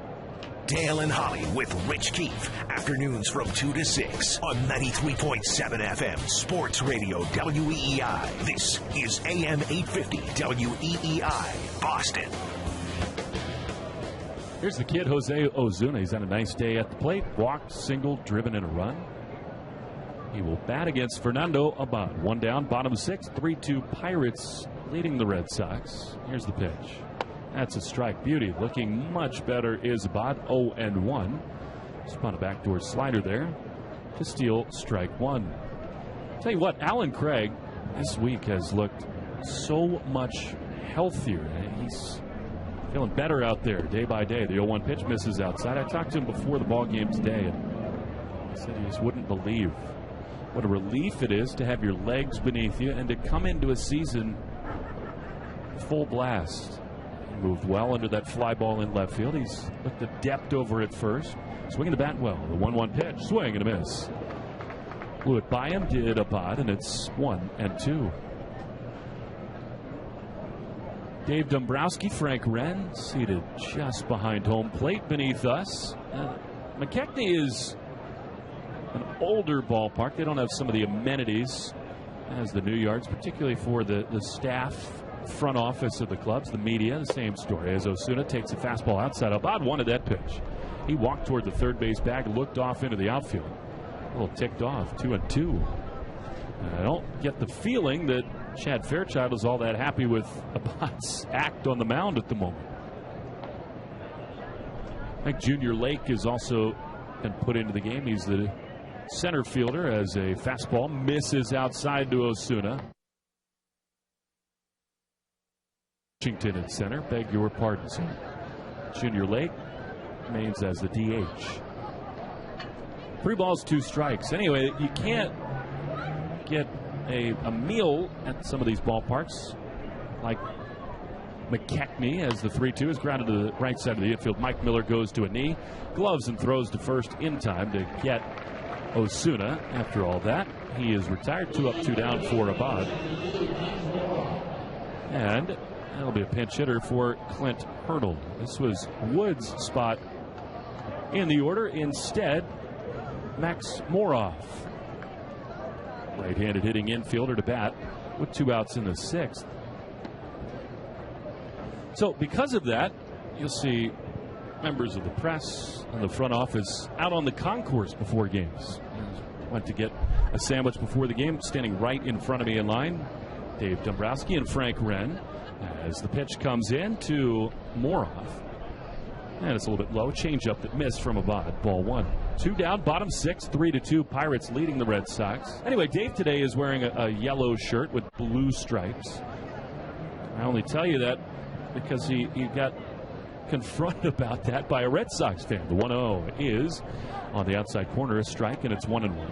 Fan said, "Dave, what's with the shirt?" Of course, here in Bradenton, the home of the Pirates, black and gold, their colors, and he said, "These stripes are blue.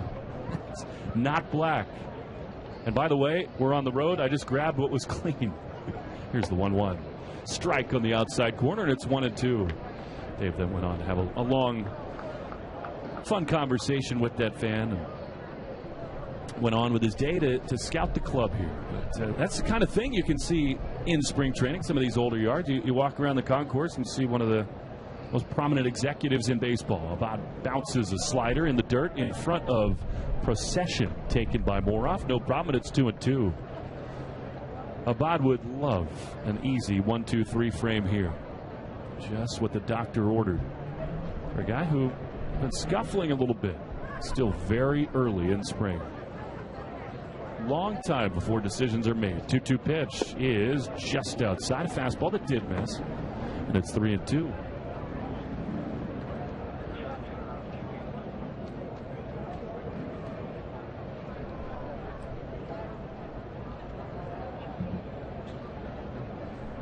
Abad back atop the mound.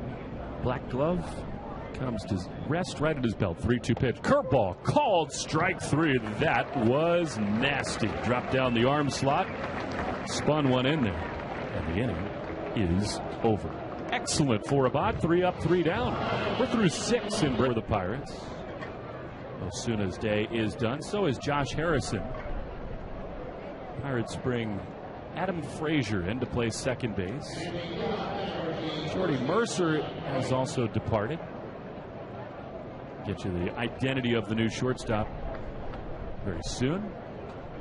And the new third baseman is a man who sometimes plays catcher, Din DeJong.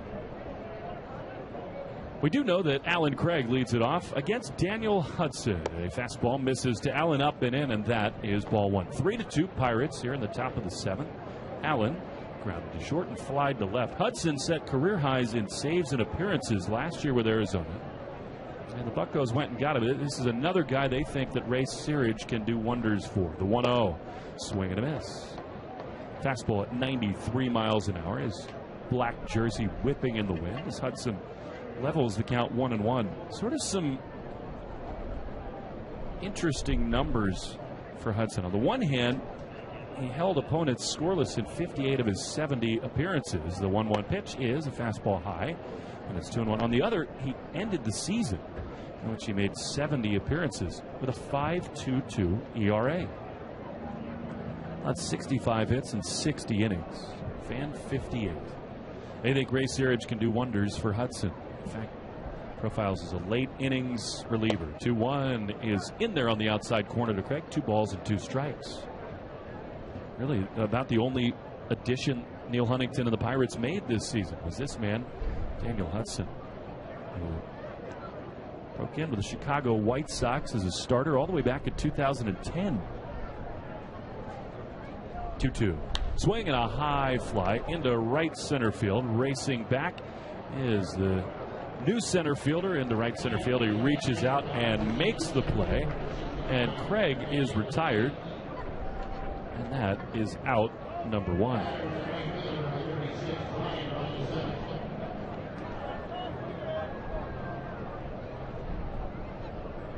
Here's Brian Bogusevic. Entirely new outfield all the way around for the Buccos.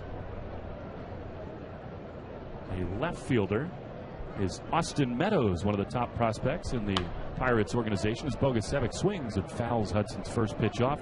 Out of play, into the third base seats, and that is strike 1. Out in center field, Danny Ortiz. Can now give him credit for the put out on that fly ball.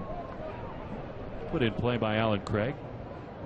So Meadows in left, Ortiz in center as Bogusevic looks at an 0-1 pitch just outside. And it's a ball and a strike.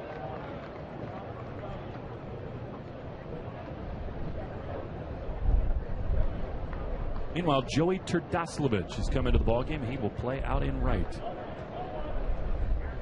1-1 pitch. Bogusevic swings and misses at a fastball up and out of the zone.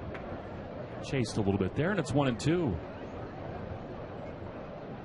3-2 Pirates. One out in the top of the 7th. The shadows have begun to creep onto the grass area behind home plate. Sun setting behind us. 1-2 to Bogusevic. The pitch. Called strike 3. Fastball and a beauty from Hudson. 93 miles an hour. Bogusevic is gone. Pirates pitching has now sent down 8 in a row. It dates back to the Junior Lake leadoff walk back in the 5th. In fact, the Red Sox really, since the Chris Young home run, have not had many on the base paths at all. 2, in fact, since there were 2 outs in the 3rd inning. Blake Swihart base hit and that Lake walk. And speaking of, here he is. With 2 down and the base is empty. They play him to pull the pitch. Fastball for a strike. 0-1. Red Sox back at it tomorrow in Fort Myers against the Braves. Kyle Kendrick on the mound. We assume Mookie Betts, Hanley Ramirez will be back in there. Mitch Moreland as well. Those 3 have not appeared in any of the games up here. Likely to see Andrew Benintendi too. 0-1. Outside 1-1. Benintendi put on a show yesterday. 4-for-4 day with a couple of doubles and a home run. So join us at 1:05, 1 o'clock pregame show right here on WEEI. Red Sox and Braves tomorrow in Fort Myers. 1-1. To the right-handed hitting Lake. He swings and misses over the top of a wicked breaking ball in under his hands. And it's 1-2. The Pirates, meanwhile, will head up the road to Tampa. Take on the Yankees. What a matchup that is on the mound, at least in the early stages of the game. Jameson Taillon and Masahiro Tanaka. Lake waits the 1-2. Swing and a miss. He struck him out. That's what the Pirates are looking for from Daniel Hudson. 1-2-3 7th. A couple of punch-outs. Stretch time in Bradenton. Red Sox trailing the Pirates 3-2 on the Shaws. Taylor relieving Fernando Abad. So Kelly, Barnes, and Abad each pitch a scoreless frame. That's good news for John Farrell. And here is a man who has made some waves early in camp. Is the right-hander Ben Taylor. More defensive changes for the Buccos. We'll get you those in a moment. Here is Adam Frazier to lead things off in the 7th. First pitch from Taylor is a fastball on the outside corner. That is strike 1. New right fielder Tate Matheny. Danny Mars is into center field. Alan Craig is done. Washington shifts from center field to left. Taylor from the stretch position. The 0-1 pitch is just inside.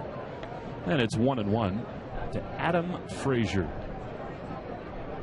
Taylor, Wednesday in Sarasota, 1 run allowed in the 8th inning, but he's been very good thus far in Grapefruit League action. 1-1, fouled off. Out of play. Left field side. This is his 4th outing, Taylor. Split the year last season between Salem and Portland, but I think it's likely, given the way he's going, he will start this season at AAA with a real chance. Make his big league debut in 2017.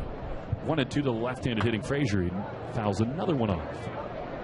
Up and out of play. And a promising start here for Mr. Taylor. Fernando Abad, speaking of promising, that was a much-needed outing from him. Perfect, scoreless inning with a strikeout. The rest zeros for the left-hander. Taylor throws. Frazier takes outside. Procession tried to frame it, but called a ball, and it's 2-2. Iker Meneses is the new second baseman.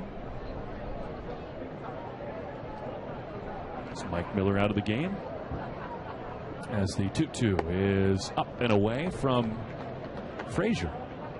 And the count is full. So outfield left to right. Washington, Mars, Matheny. On the infield, Devers, Marrero, Meneses, and Selski with Procession behind the plate. Taylor sets up on the extreme first base side of the slab. The 3-2 pitch, swinging a foul out of play. It sort of has taken on the look of an Alfred Hitchcock movie here, as black birds circle in droves, flocking out over the batter's eye in center field. There are hundreds of them have come to McKechnie. Light-colored ash bat for Frazier behind his left ear flap. Payoff pitch. Swinging a ground ball right at Meneses, the second baseman. He gobbles, throws to first in time. And that's out number 1. So Taylor had to work a little bit there, but in the end, way comes Danny Ortiz. Left-handed hitter to face Mr. Taylor.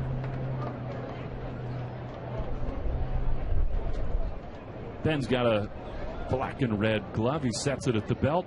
He comes home. Pitch outside. Ball 1.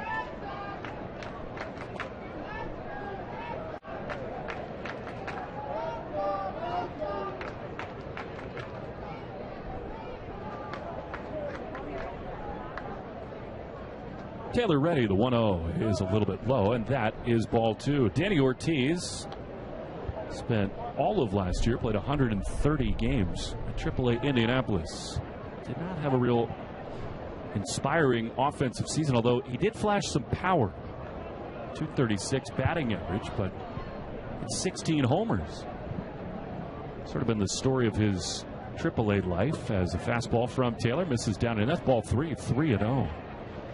Longtime Twins product, this man, Danny Ortiz. And he's never hit for a ton of average. A career .258 hitter. That has dipped in the last 3 seasons, but 17 home runs in consecutive years. Here's a fastball for a strike. Taylor poured that one in there, and it's 3-1. We saw Hector Velasquez today kind of go from a very abbreviated winding motion, basically a stretch set position, a tiny step towards first when he was sort of in a de facto wind with the bases empty. Here's a 3-1 swing and a line drive into right field. That's a base hit. Tate Matheny over to play it on 3 hops. And Danny Ortiz has a 1-out single.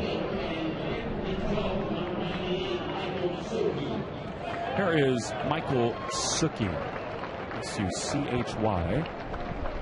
Wearing number 98 today. No name on the jersey. Comes over from minor league camp, but he's got a chance here against Ben Taylor with 1 on and 1 out in the bottom of the 7th. And we saw David Price with that abbreviated delivery. Eduardo Rodriguez tinkered with it a little bit last year. It's catching on sort of around baseball as Suchy lines one into left field. That's a base hit on 1 hop. Devers gave chase, but that's back-to-back singles. That one scoots on through into left field. And the Pirates have 2 on with 1 out. Bring up Austin Meadows. This is a kid the Pirates love.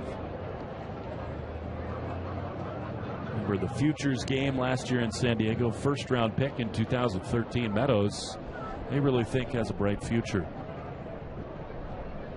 His first taste of AAA last year, it did not go real well, some injury issues, but batted .214, 36 games at the level just below the big leagues. Left-handed hitter, a lot of speed, power. He's got the full mixture, does Meadows. Looking for a bounce back here. He takes a fastball from Taylor for a strike on the outside corner. And it's 0-1. He is, year after year, regarded as one of the best talents in the Pirates system. They'd really like him to take a step forward and put himself into the big league mix this season. Got the invite to spring training. The 0-1 misses outside, 1-1. But that set stretch position, even without a base runner aboard, is something that Steven Strasburg adopted yesterday in his spring debut. And he made news after that start. Taylor stretches the 1-1. Fastball misses just outside. Procession leapt out of his crouch. Thought about a throw behind Ortiz at second. He did not make it. And it's 2-1. Strasburg said he's not going to throw from the windup at all this year. At least that's the plan for now. Taylor's shoelaces have come undone. He drops that black glove, tightens up, and now ready to work again. Strasburg said he felt like at times last year it was hard for him to stay in sync in the windup, which on some level makes sense. There are more moving parts, but most guys prefer that wind. 2-1, check swing. He went around, did Meadows, and it's 2-2. One down, bottom seventh. 3-2 Pirates leading the Red Sox.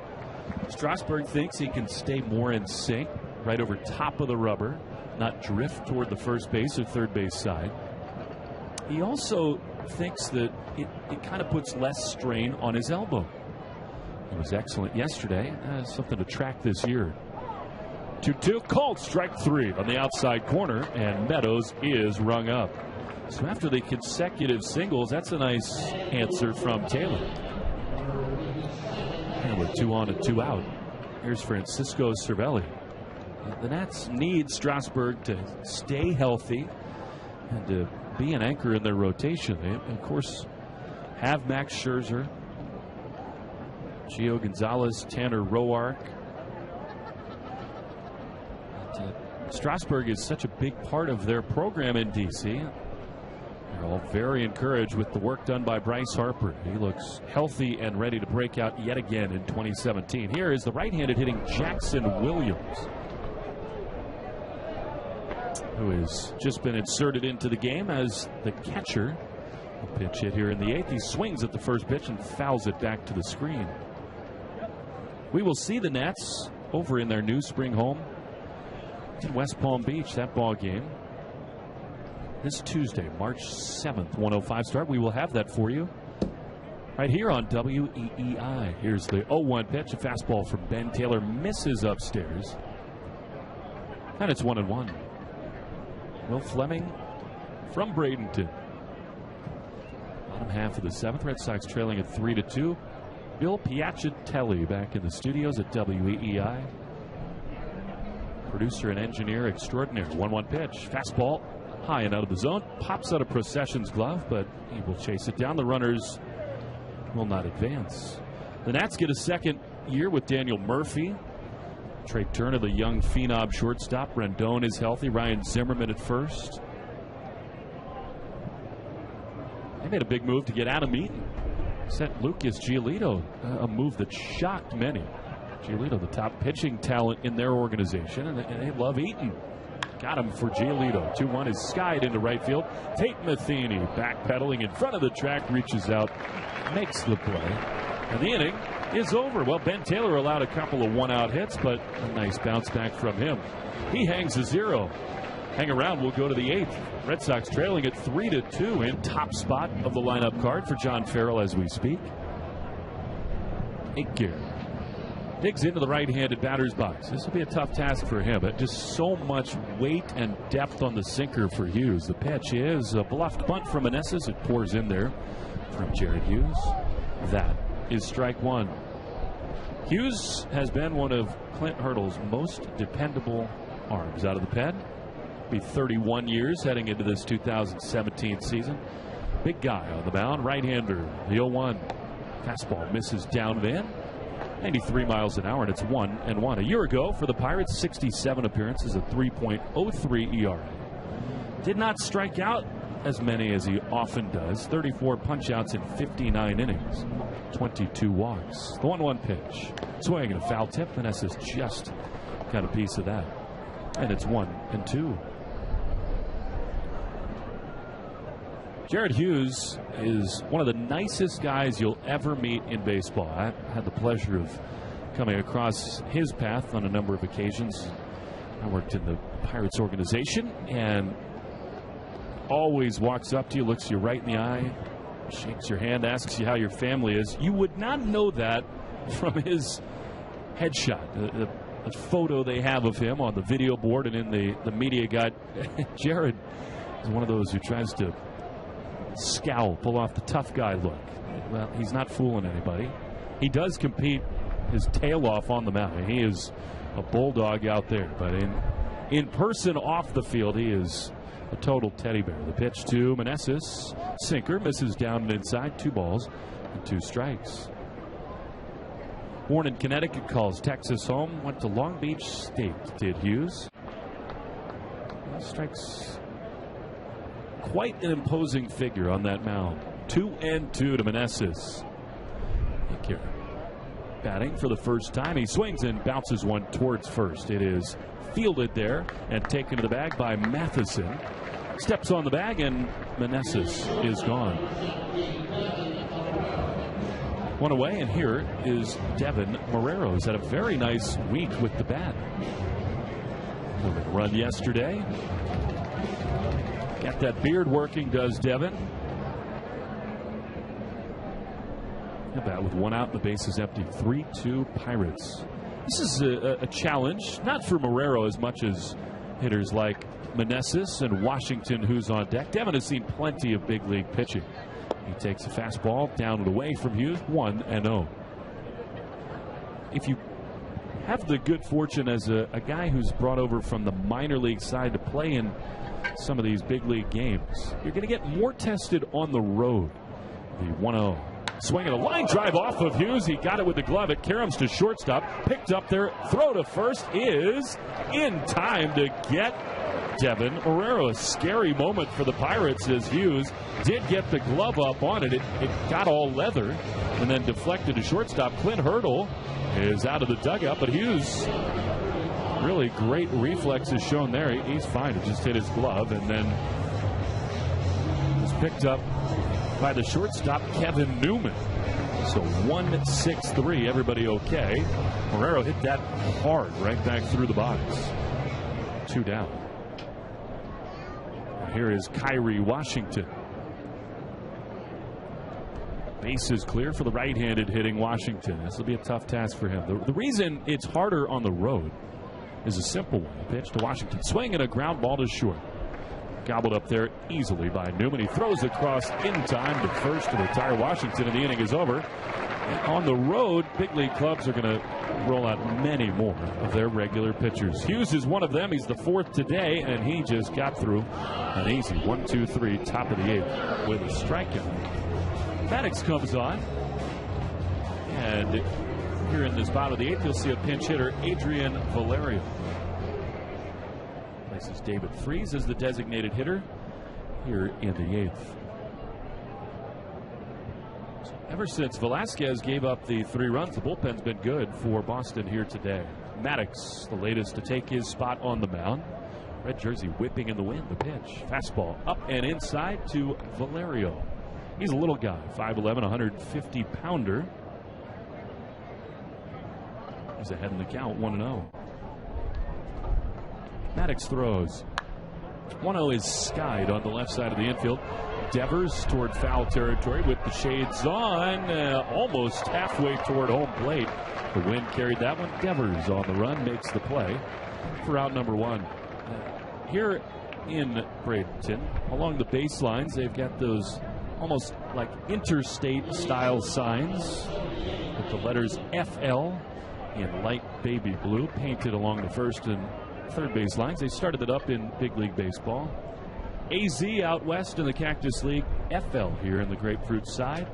And almost right on top of that emblem, Devers made the play for out number one. Nice start for Austin Maddox. And here is Newman, who swings and flies one down the right field line, drifting toward the line, a diving headfirst grab by Aker Meneses. The wind took that one for a ride, and Meneses says hello, Newman, and puts him away for out number two. Tremendous diving catch to rob Kevin Newman what would have been extra bases. The elements of factor here today. Brilliantly done by Meneses. So two down. And here's Wyatt Matheson. Procession with a quick word for Austin Maddox. Now back behind the dish. That's the kind of moment that will endear Aker to both Maddox and to the Red Sox. Not only because it's an impressive play, but pushes them closer to heading back down to Fort Myers. Two down, bases empty. Fastball, strike on the outside corner. Maddox looking strong. Blows strike one by Wyatt Matheson. 3-2, Pirates leading the Red Sox. Two down, bottom eight. Maddox throws. One strike pitch, beauty. Breaking ball on the outside corner. And it's 0-2. Red Sox season ticket holders experience the best seats, price, and benefits Fenway Park has to offer. For information on becoming a season ticket holder, visit redsox.com/season tickets. 0-2, Maddox on the slab. He throws, and that is a line drive off the bat of Madison into right field, a base hit. 0-2 pitch that was up a little bit. And Wyatt Matheson has his first knock. And he's aboard with two outs for Max Moron. If you want to pick up the telephone and look into those Red Sox season tickets, 877 Red Sox 9 today. Get your package. Find yourself at Fenway Park for all 81.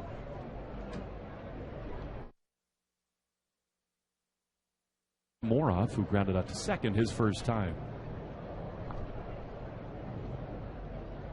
Maddox throws. Moroff takes a fastball off the outside part of the plate, ball one. Now, the Pirates in the news in the offseason for some of the wrong reasons with their international signee, Jung Ho Gung. Facing criminal charges in his native Korea for drunken driving. 1-0 is a fastball. The outside corner, a strike, and it's 1-1.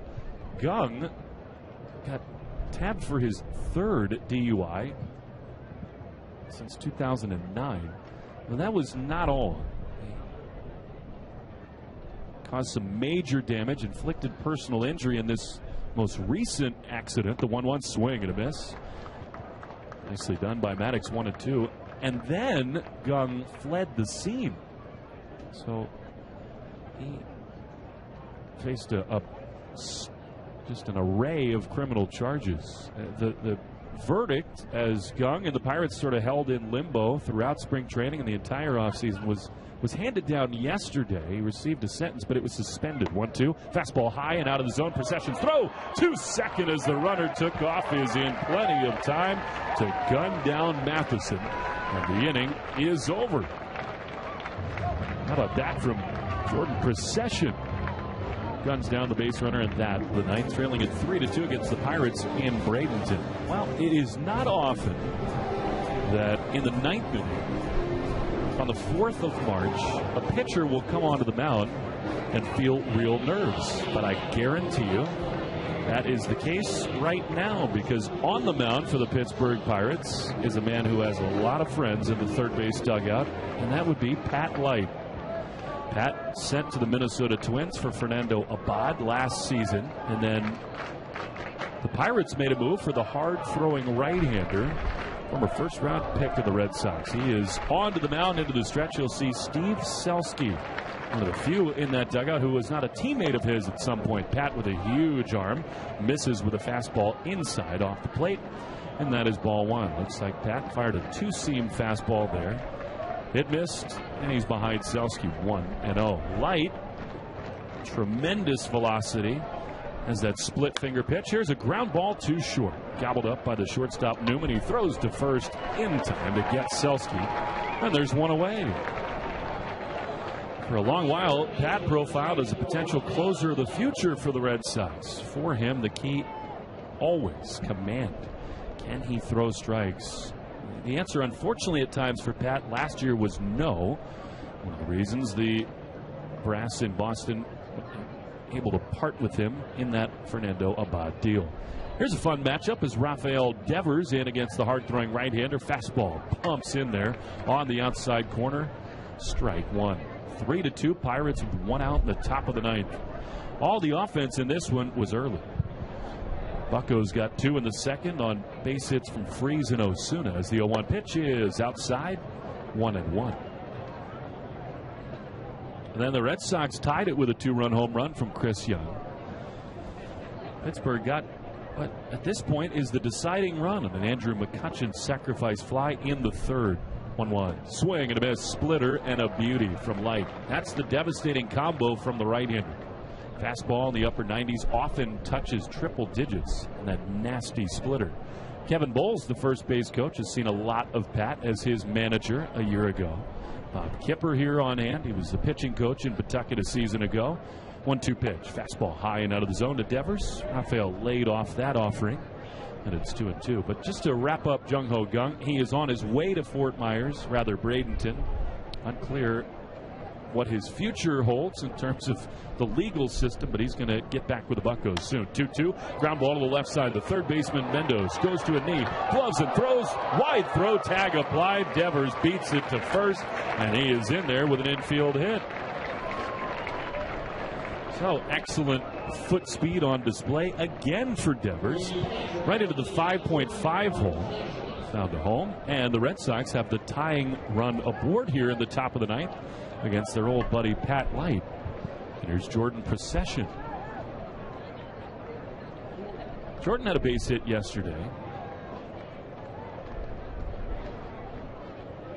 Comes up in a big spot here. Double play depth for the Pirates behind Light. Procession, left-handed hitter, digs in. Light throws way outside with a fastball that tailed away from the left-handed hitting Procession. Again, that two-seamer, and I'll tell you this, the velocity on the radar gun way down for Pat Light, which tells you, like that one, he's really only throwing that two-seam fastball. He has not let it go with the four-seamer yet. That's a big Ray Searage max two-seamer. This one in there, and that would make some sense in a way if they think it's most important that you harness your stuff, get it into the zone. So maybe seeing that Pat going to go away from that big country hardball four-seam fastball and throw more of the other variety. 1-1. There goes the runner. Fastball off the outside part of the plate. Throw to second. In time, they got Devers. Nice throw there to gun down Devers. Williams catches Rafael, and the tying run erased off the base paths. And now the was not the strongest throw. I don't know what happened with Devers there. It was almost like a half-moon throw from Williams, but they're in time to get Rafael. Pitch was off the plate to Procession. Here's a swing and a miss.